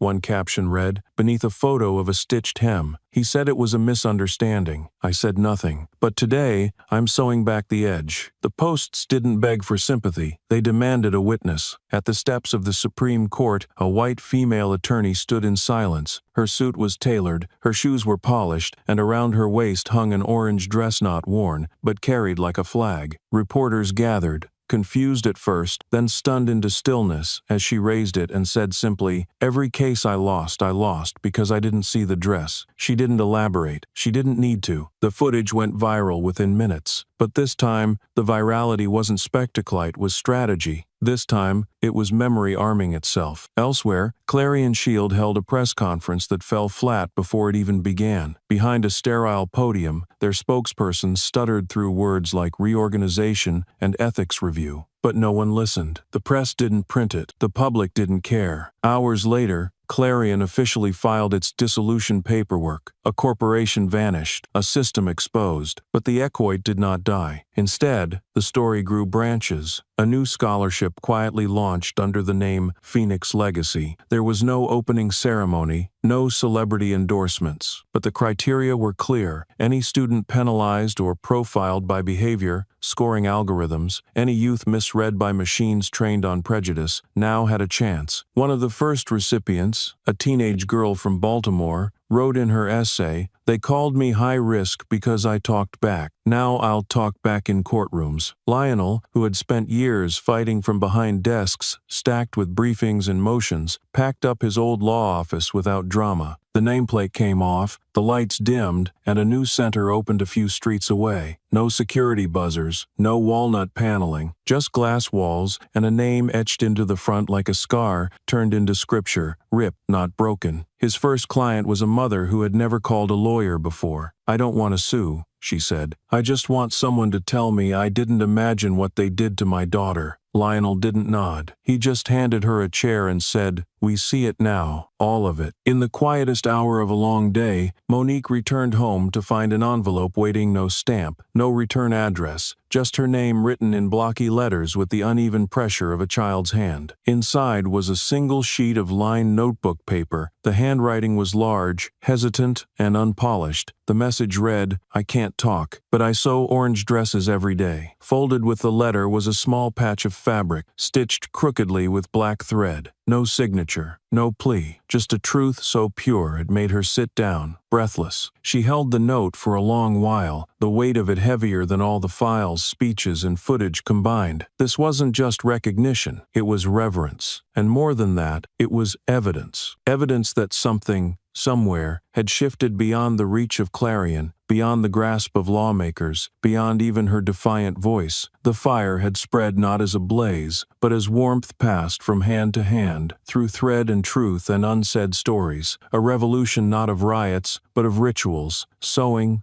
speaking, showing up. These weren't protests anymore. They were promises that every girl in a dress, every woman whose silence had been mistaken for submission, every grandmother who had kept her story folded in a drawer now had a name to speak, a circle to join, and a legacy to inherit. Monique didn't cry. She didn't raise a fist. She didn't call a press conference. Instead, she walked to the sewing machine in the corner of her living room, still dusty, still unused since the beginning, and placed the patch next to the needle. She didn't thread it. She didn't need to. The thread was already moving through the world, through strangers who would never meet her but would know her name, not because of a dress that had been torn, but because of a thread that refused to break. The world didn't need permission to rise anymore. The circles had already formed. The fabric was already mending. And somewhere, in a house too far to trace, a little girl who couldn't speak had spoken the loudest. Under the soft haze of a morning not quite new, Monique Harris walked back into Redwood Falls Market like a ghost returning to the scene of a fire, not to stir the ashes, but to trace the outlines of what had once burned. No reporters were tailing her, no protest chants slicing the air, no orange flood of movement rippling through the crowd. The market buzzed with the familiar hum of crates shifting, scales clinking, children giggling, ordinary life performing its morning ritual. And yet, every step Monique took on the uneven brick echoed like a name being remembered without being spoken. The scent of overripe peaches mixed with something more intangible awareness, not the bristling, invasive kind that had once followed her like an algorithm, but the tender weight of collective memory. She passed by the melon stand without pausing, but the elderly woman behind it stepped forward, eyes wrinkled not from age but from having watched too much of the world unfold unfairly. Without a word, she reached into a basket and handed Monique a paper bag filled with bright, ripe oranges. No price, no receipt, just the quiet weight of gratitude. Monique accepted it with a nod, the kind that bridges years and riots and headlines, and walked on. A little girl in a sunburst orange dress skipped past with a twirl that caught the light just enough for the fabric to flash like flame. Monique stopped. "Beautiful," she said, her voice gentle but firm, like the clink of a blade being sheathed. The girl didn't answer, just smiled and ran back to her mother, who gave Monique a long look, part reverence, part ache. Every vendor's booth held something new among the familiar fruits and handmade soaps. A small, square sticker depicting a single black thread sewn diagonally across a sketch of a dress. No words, no campaign logo, no discount codes. But everyone who saw it knew exactly what it meant and what it refused to forget. The man at the honey stall, once rigid in posture and neutral in gaze, reached out with a hand that shook just enough to betray remorse. He didn't say anything. He didn't need to. His fingers brushed Monique's hand in a gesture stripped of grandeur but loaded with weight, and when he looked at her, his pale blue eyes brimmed not with pity, but with apology sharpened by years of silence. It was the look of a man who had once watched something wrong unfold and told himself it wasn't his fight until it tore a seam in the world that his conscience couldn't mend. Monique stopped near the same corner where it had happened, that visceral, humiliating rupture of fabric, of dignity, of consent. She stood still, not frozen but anchored, as if the ground itself held a memory that pulsed beneath her boots. Her hand slipped into her coat pocket and pulled out a small piece of folded paper. She didn't unfold it, didn't write anything new. She had written the words long ago. With steady hands, she placed it beneath a loose brick at the base of the wall, letting just a sliver of white peek out. Written in neat, even script, were the words, "I don't need a statue. I need you not to forget." Lionel stood a few paces behind her, his usual sharp edges softened today. He didn't interrupt the silence, because he understood I'd understood the rhythm of justice when it was no longer screamed or argued, but simply present. He caught up slowly, not out of hesitation but out of respect for the gravity that seemed to hang around her. "So," he asked, voice low enough not to intrude, "can you sleep again, Monique?" She didn't answer right away. Her eyes were fixed on a spot of wall across the square, where the sunlight was just beginning to draw out shadows from the old bricks. Someone had painted over the layers of grime and neglect, but the paint wasn't flashy or polished. It was raw brushstrokes in the shape of a dress, stitched with a visible black thread arcing down its side. Beneath it, in handwriting barely larger than a whisper, were the words, "Justice leaves a thread." Monique's lips curled not into a smile, but into something deeper, something quieter, a reverence not for what had been lost, but for what had been named. She didn't look at Lionel. She didn't need to. "I never stopped sleeping," she finally said. "I just stopped dreaming." Across the street, a mother with a toddler paused. The child pointed to the painted wall and tugged her hand. The mother crouched, said nothing, but traced the line of the black thread with her finger. It was the kind of explanation that didn't require words, because words would never be enough to explain what had happened here, and what it meant that now, finally, no one dared to touch that thread and pull. The market breathed around them, not in applause, not in acknowledgement, but in steady rhythm. People passed Monique without ceremony, but each had their silent language, an extra second of eye contact, a hand placed over the heart, a small nod held longer than usual. They didn't say thank you, because thank you would have implied it was only her fight. They didn't say we remember, because remembering had already become muscle memory. A man in his 70s stood by a cart selling lavender sachets. His back was stiff, his hands clasped tight behind him. When Monique passed, he removed his hat not grandly, but with the weight of a man who had fought in wars abroad and now recognized the battlefield at home. His mouth opened as if to speak, then closed. He bowed his head slightly, ashamed of what he had not done, grateful for what she had. The mural on the wall caught the light differently now, casting a shadow that mimicked the curve of real fabric. But there was no real dress anymore, no camera angles, no courtrooms echoing her name. Just the thread, just the idea that somewhere, once, someone had refused to be torn and had taught the world that the seam wasn't a flaw, was the proof that someone had survived the pulling. Monique stood for one last moment and looked at the girl in the orange dress, now laughing, her arms full of fresh peaches, the world not yet trying to shrink her. She looked at the men and women who had once watched in silence but now carried the burden of having found their voices too late. And then she turned not like someone retreating, but like someone who had finished her part and knew the rest of the song didn't need her voice anymore. The air around her didn't cheer, didn't erupt. It held a stillness so full it rang, and on that wall, the thread held too. It held the silence, it held the scream, it held the truth, still bleeding through. Justice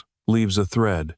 And just as the thread kept moving, so did the silence, no longer the hush of oppression, but the deliberate quiet of a woman who had said enough. When the International Law Summit in Geneva extended its formal invitation to Monique Harris, the wording was gilded in formality, lacquered with diplomatic courtesy. They wanted her on their stage, beneath their emblem, framed by their flags. They called her a symbol, a survivor, a voice that must be heard. But Monique had never asked to be heard. She had only demanded that people listen. And now, it seemed, they finally had. She declined the invitation without spectacles, no press release, no open letter, just a single package, shipped from a return address in Redwood Falls, arriving at the summit's security desk precisely 37 hours before the closing ceremony. It was wrapped in simple brown paper, sealed with a plain white string, and bore no ornate calligraphy or diplomatic flourish, only a name, handwritten in black ink: International Tribunal Hall. Main stage, final session presentation. The staff assumed it was a misplaced exhibit or a prop for some NGO presentation, but when they opened it, the air changed. Inside was the dress, the orange dress, unmistakable in its shape and story. But it wasn't torn. It had been meticulously repaired, every rip now sewn closed, not with invisible thread, but with luminous, deliberate lines of gold. Gold that gleamed not with luxury, but with memory. The kind of stitch you don't hide, but showcase. The hemline bore no labels, only the weight of what it had carried. Folded atop the fabric was a single card. White, no logo, the handwriting again in black ink. If you need someone to speak, I already have. If you need something to see, look here. The wound was never the shame. The stitching is the truth. That was all. No signature. And yet everyone knew whose voice had woven those lines. The organizers debated what to dowheather to display it, whether to read the note aloud or whether to insert it into the schedule. In the end, it didn't matter. Someone took a photo, then another, and within hours, the image of the orange dress stitched with gold was splashed across every digital front page from Nairobi to New York. It was dissected by scholars, praised by artists, stolen by brands, and posted by teenagers who had never cared about international law until now. The world had seen many speeches, but this was a manifesto without a microphone. The Geneva Times ran a full spread under the headline, "The Most Powerful Silence in Legal History." A law professor from The Hague stood before his class the next morning holding up the printed photo. He said nothing for 1 full minute, letting his students stare at the image in complete stillness before declaring, "This is what jurisprudence has always lacked: courage sewn into fabric." At a panel hours later, he proposed amending international human rights law to include a new category: coercive image violation, the systemic weaponization of clothing, body exposure, and public shaming as tools of state control. The term was met with stunned murmurs. then nods, then endorsements. One delegate from Brazil wept when describing how her daughter had been strip-searched in a school under the guise of security compliance. A Scandinavian journalist wrote, "This isn't about one woman or one dress. It's about all the places we've allowed fabric to mean permission." The conversation had shifted permanently. In a small office 3 blocks away from the summit, a quiet legal researcher dusted off a long-forgotten statute from 1978. It had been written vaguely, buried in layers of colonial language and vague provisions, but now, reading it again under the light of what had happened, he whispered, "We always knew. We just never dared name it." By the end of that week, 4 countries announced formal inquiries into their AI-assisted policing systems. Clarion Shield had disbanded, but Phoenix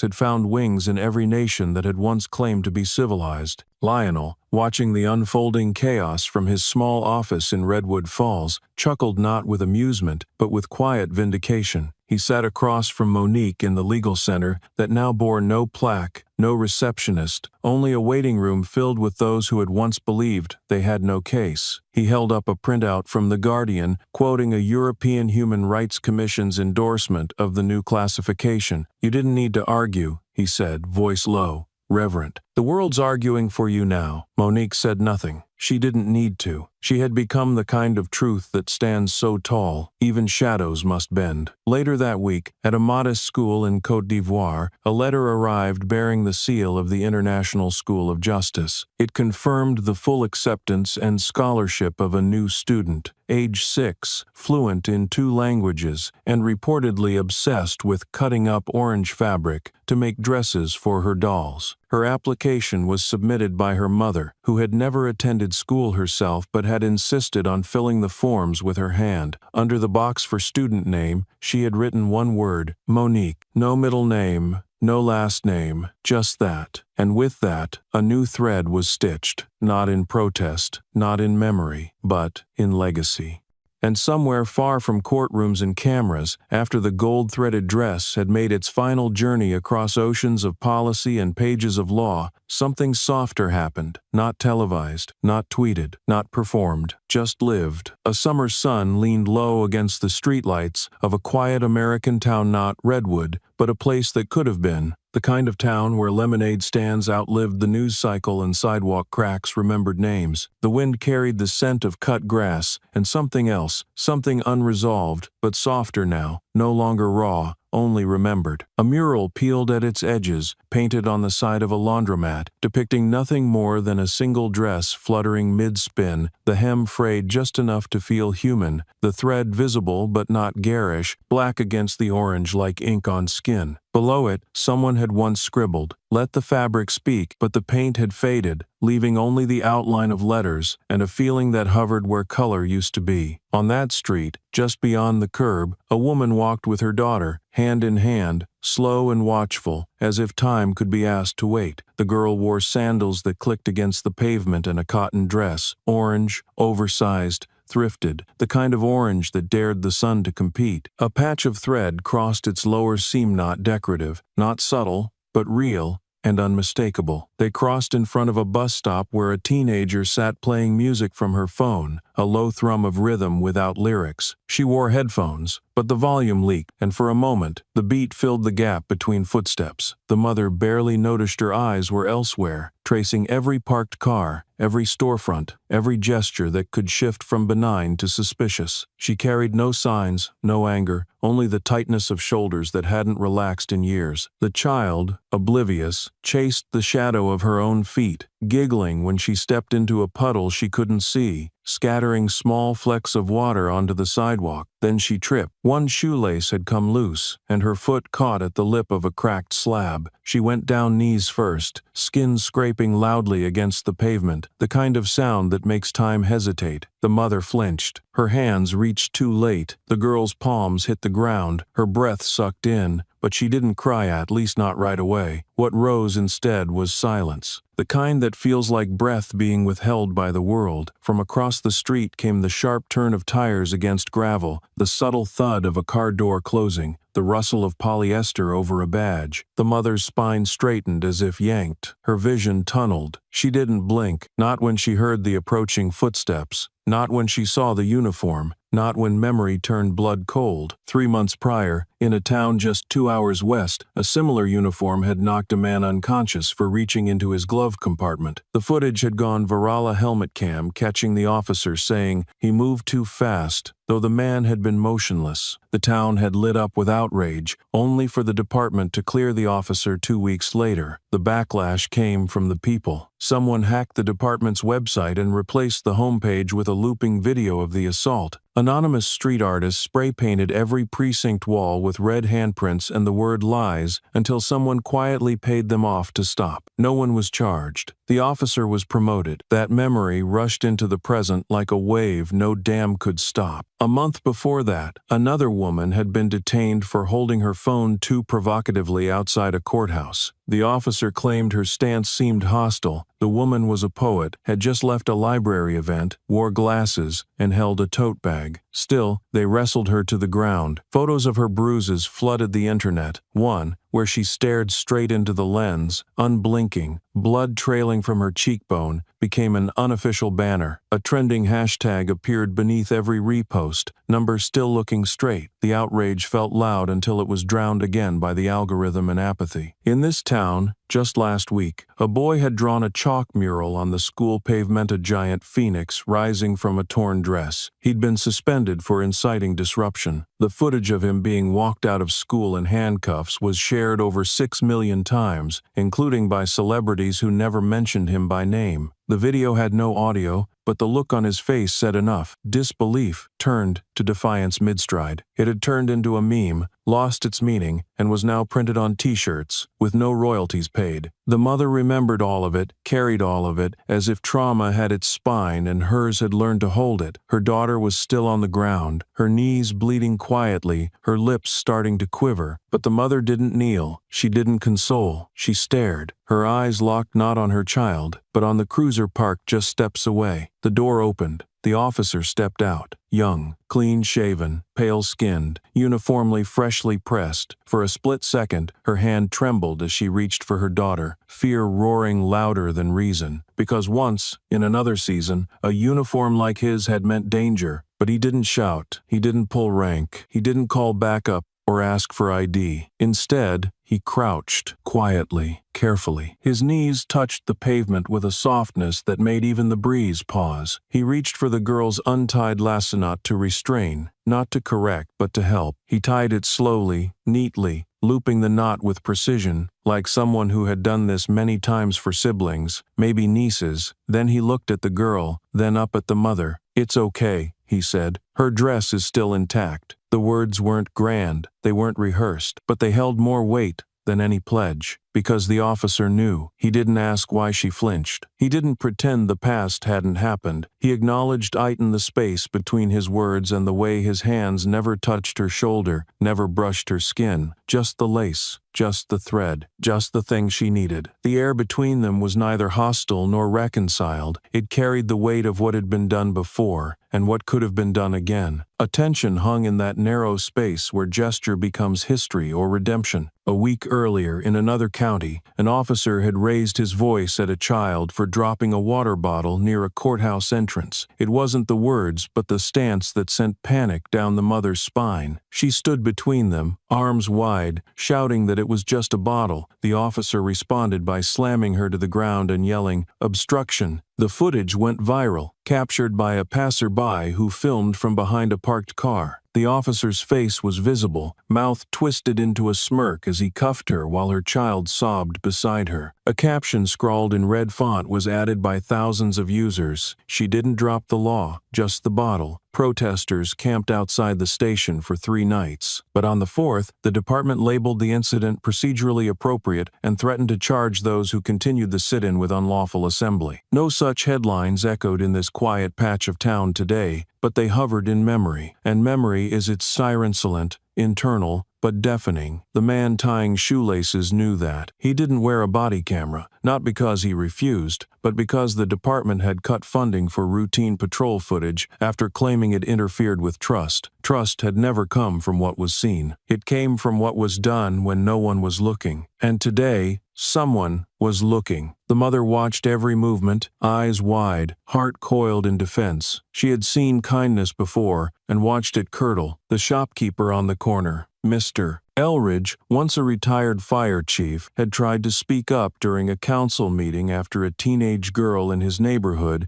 had been accused of inciting agitation simply for wearing a shirt that read, "I am not a threat." The officers who detained her pushed her against a car door so hard that it dented inward. When Elridge said, "This isn't how we treat daughters," the mayor dismissed him publicly, suggesting he was reacting emotionally due to old age. That moment turned into a meme. His image was frozen, mid-sentence, mouth open, captioned with, "Too fragile to lead." Teenagers laughed, cable news ignored it, but he stopped attending town halls after that, and his front porch light, once a signal of welcome, stayed off every evening since. Still, here was this man in uniform, not smirking, not leaning over with implied power, just crouching. His movements were slow, like he had learned the shape of silence. And in that stillness, another memory slithered through the mother's thoughts: a bakery incident in the city where her cousin had been refused service because her ID was flagged. She had applied for a new driver's license just 3 days prior, and the system hadn't synced. The cashier said nothing. The security guard stepped in, arms folded. "We reserve the right," he said. Cameras caught her being escorted out, not with violence, but with that special kind of dismissal that wears a face of politeness and carries the weight of exile. When she later filed a complaint, the footage was lost. A councilwoman tweeted support, but never followed up. The bakery issued a statement 2 weeks later: "We are committed to community equity," but no one remembered her name. Just the tagline, just the echo. The mother blinked hard, grounding herself in the moment, the heat of the sidewalk underfoot, the way her daughter's curls had caught sweat and dust and innocence all at once. The officer remained where he was,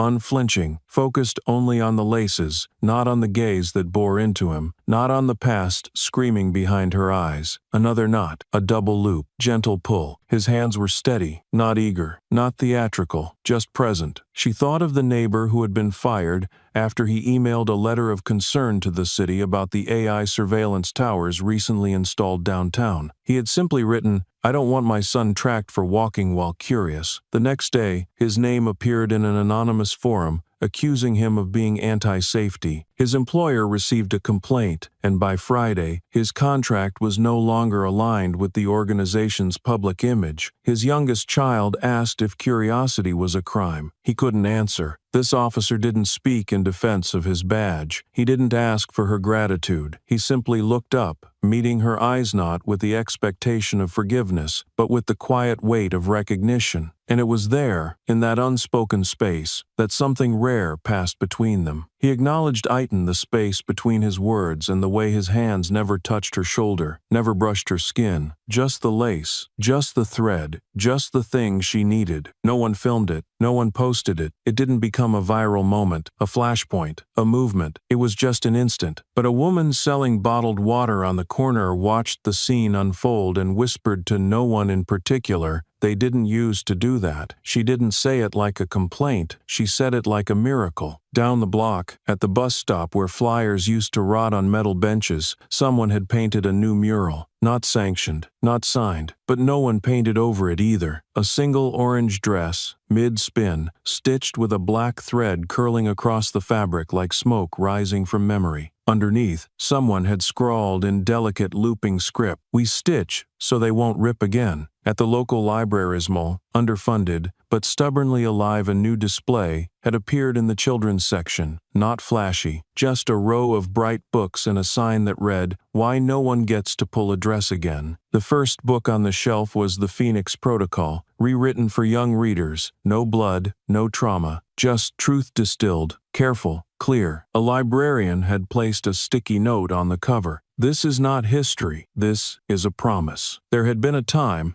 not long ago, when libraries themselves had been battlegrounds, not just for funding, but for truth. When a different book, one filled with redacted testimonies and photographs of bruised shoulders, had been quietly removed from 3 middle school libraries in the same district. The justification came in the form of a press release that used words like age-appropriate and community harmony, but everyone understood what it meant. Discomfort was more dangerous than violence. The author, a survivor and former teacher, had not written for rage. She had written for remembrance. Her book had been recommended by the National Board of Educators, cited in state-level ethics reform. Still, the shelves emptied overnight, and the footage of janitors boxing up those titles circulated briefly online before vanishing into the next controversy. But it resurfaced weeks later, projected onto a building during an outdoor vigil, her words now read aloud by children who refused to forget. The librarian who first ordered her book lost her job, not officially because of the book, but because of a restructuring that mysteriously left only her position vacant. She now worked part-time at a literacy nonprofit, still cataloging truth, still whispering titles into the ears of those willing to ask. And in the shadow of that memory, this small library resisted in quieter ways. The children's section was tucked into the back, where sunlight filtered through a cracked window and dust danced in golden slants across books that rarely left the shelves. There, next to stories about dinosaurs and dragons, someone had placed a display table covered with an orange cloth. A paper cutout of a dress, simple and unassuming, hung above it on a string. No sponsor, no grant, just paper, thread, and persistence. The books were arranged by color, orange spines in the center, radiating outward. It wasn't just symbolic, it was surgical. One of the books had been written by a 10-year-old girl from Michigan who, after witnessing her mother handcuffed during a traffic stop for unverified plates, had started writing stories where capes were replaced by sashes and shields by stitches. Her stories weren't angry, they were precise. One was titled, "The Girl Who Sewed the Moon." It had sold less than 500 copies, but one of them made its way to this town, and the librarian placed it beside the reprinted Phoenix Protocol without fanfare. The Phoenix Protocol, once too graphic for younger readers, had been carefully reworked not to erase, but to refine. The mother's scream was now a quiet gasp. The officer's smirk became a frown. The thread remained, black and deliberate, stretched across pages as a visual cue for when the narrative demanded a pause. The illustrations avoided faces, focusing instead on hands, knees, laces, and fabric moments rather than identities. It was the story of a dress, but it was also the story of a line and the choice of whether to cross it. It had taken a year of negotiation for the new version to be cleared. The original publisher declined. A collective of teachers, artists, and trauma specialists took over. They worked without contracts, without guarantees of publication, editing word by word in a shared document until the language carried truth without spilling pain. When it was finally printed, the first 100 copies were mailed directly to libraries, including this one. On the day the shipment arrived, a boy sat by the door, waiting not for books, but for the warmth of a space that didn't flinch at his presence. His older brother had been suspended the week prior for correcting a teacher who misquoted the case. The teacher, red-faced and visibly agitated, insisted Phoenix was an acronym for Federal Order of Compliance, a term invented in a parody article. The student, who had read the protocol front to back, tried to explain. Instead, he was sent to the principal and cited for disruptive behavior. He walked home in silence and told no one. But that evening, his brother borrowed a stencil and spray-painted a dress over the school's faculty parking lot. The design was clean, almost reverent. The next morning, the principal stepped over it without comment, but someone from the maintenance team was asked to remove it. The first attempt with water failed. The second left a faint orange ghost, just visible enough to keep staring back. And so the books came here, where they were received not with celebration, but with duty. The librarian, who had once been a student when the original incident unfolded, unpacked each volume with hands that shook only slightly. She placed them beside worn copies of Shel Silverstein and Maya Angelou, and when a child asked what the book was about, she answered simply, "About knowing where you stand and what not to tear." The display had no ribbon cutting, no headline. It just stood, day after day, beside a wall of handprints where kids had dipped their palms in paint and pressed against paper. One child's handprint was outlined in black thread, stitched around the edges with real yarn someone had added when the paint began to fade. not flashy, just a row of bright books and a sign that read, "Why No One Gets to Pull a Dress Again." The first book on the shelf was The Phoenix Protocol, rewritten for young readers. No blood, no trauma, just truth distilled, careful, clear. A librarian had placed a sticky note on the cover. "This is not history. This is a promise." And Monique? She wasn't there. Not in Redwood, not in Geneva, not in press conferences or panels or protest marches, but everyone swore she hadn't disappeared. They said she simply stepped not to retreat, but to make room, for the girl in the dress, for the boy with the conscience, for the parent who no longer had to explain why fear came first. Monique had become more than a name. She had become absent, that meant presence, the kind of legacy that no longer needed to speak because it had already been sewn into the seams of the world. At night, the wind curled around telephone poles and slipped through alleyways, past grocery stores and fire hydrants, carrying with it the quiet thunder of something unbroken. People still argued, systems still strained, and justice still had a long way to walk, but one thing had changed, forever. No one pulled the dress anymore. The change wasn't loud. It didn't arrive with parades or headlines. It came instead in the narrowing of glances, the pause before assumption, the instinct that once leaned toward aggression now hesitating long enough to remember. In a school gymnasium in Illinois,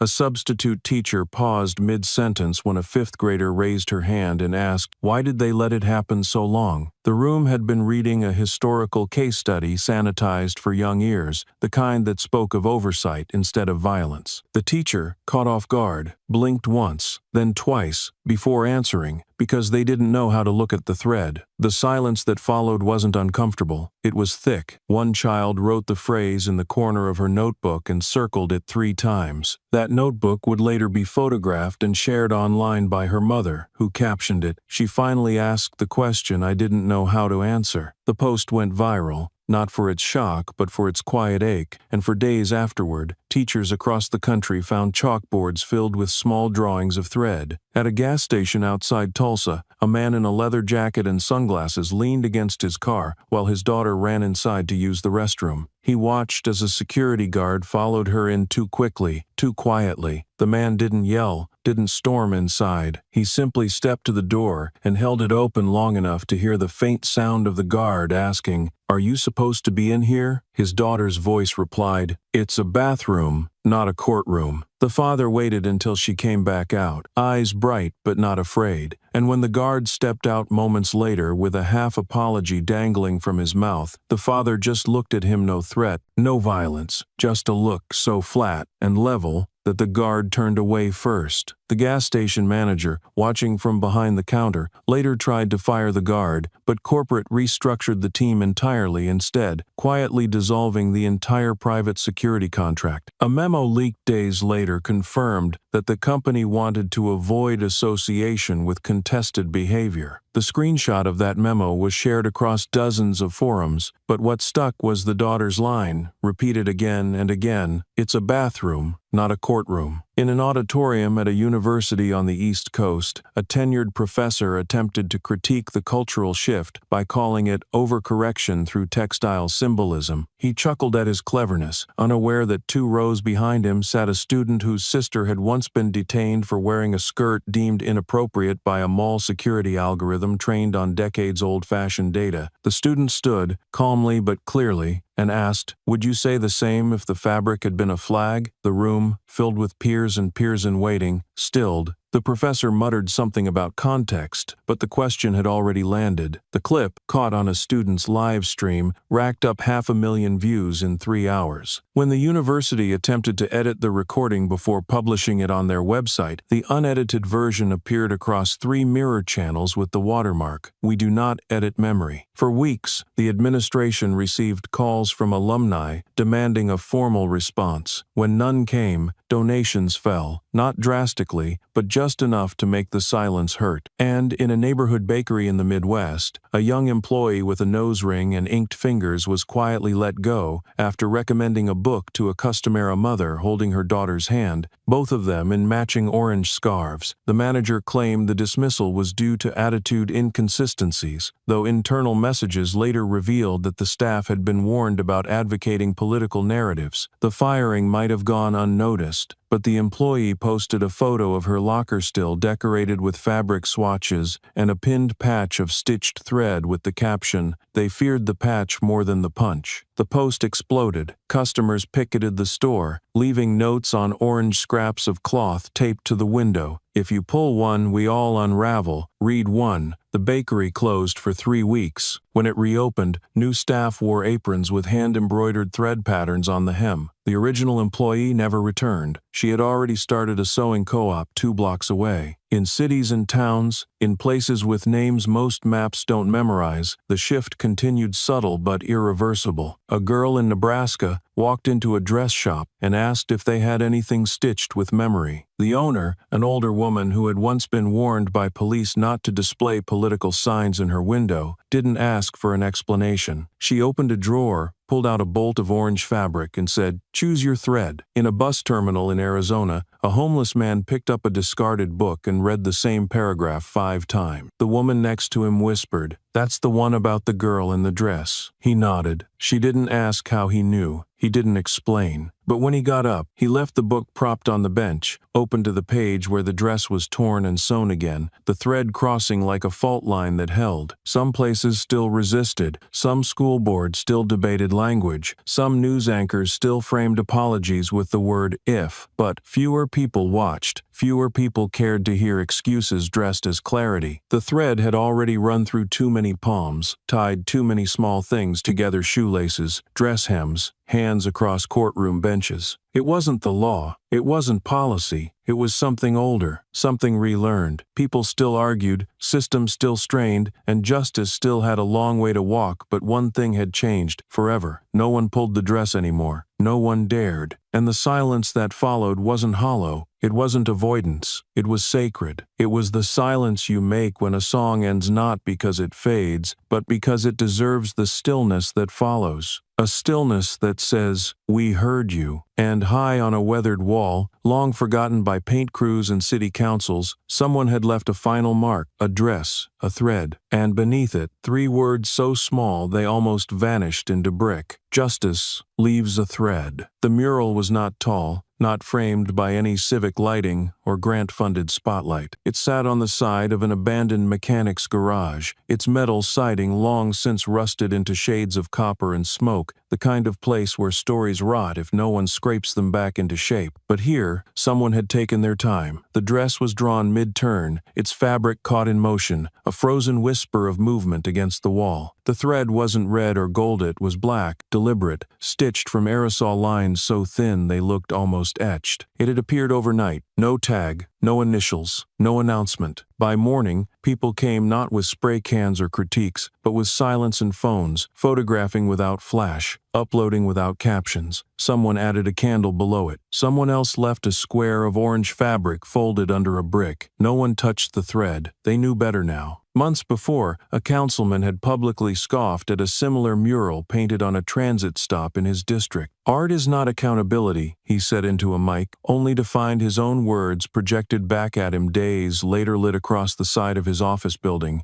looped behind grainy footage of him once shaking hands with the same precinct captain later indicted for misconduct. The clip racked millions of views before being scrubbed by the platform, but not before the phrase "accountable by art" trended across thousands of screens. The councilman resigned within a week, citing digital harassment. His resignation letter, hastily written, was photographed by a janitor and leaked to the public. The most shared line was a typo. "I have lost the pubic trust." In another city, a pastor who condemned the sewing circles as subversive distractions was found to have funded a youth correctional program with contracts to Clarion's leftover tech partners. A teenage girl exposed it through a thread of posts piecing together donation trails and board meeting transcripts. Her school threatened expulsion for abuse of online conduct, but when her classmates staged a silent sit-in wearing orange armbands, the district backed down. The footage of her first day back, walking between rows of clapping students, her backpack stitched with black thread in the shape of a single letter M, circulated faster than any press release. Elsewhere, a police union spokesperson attempted to mock the movement during a podcast interview, sneering that you can't run a society based on hemming fabric. The soundbite exploded within hours.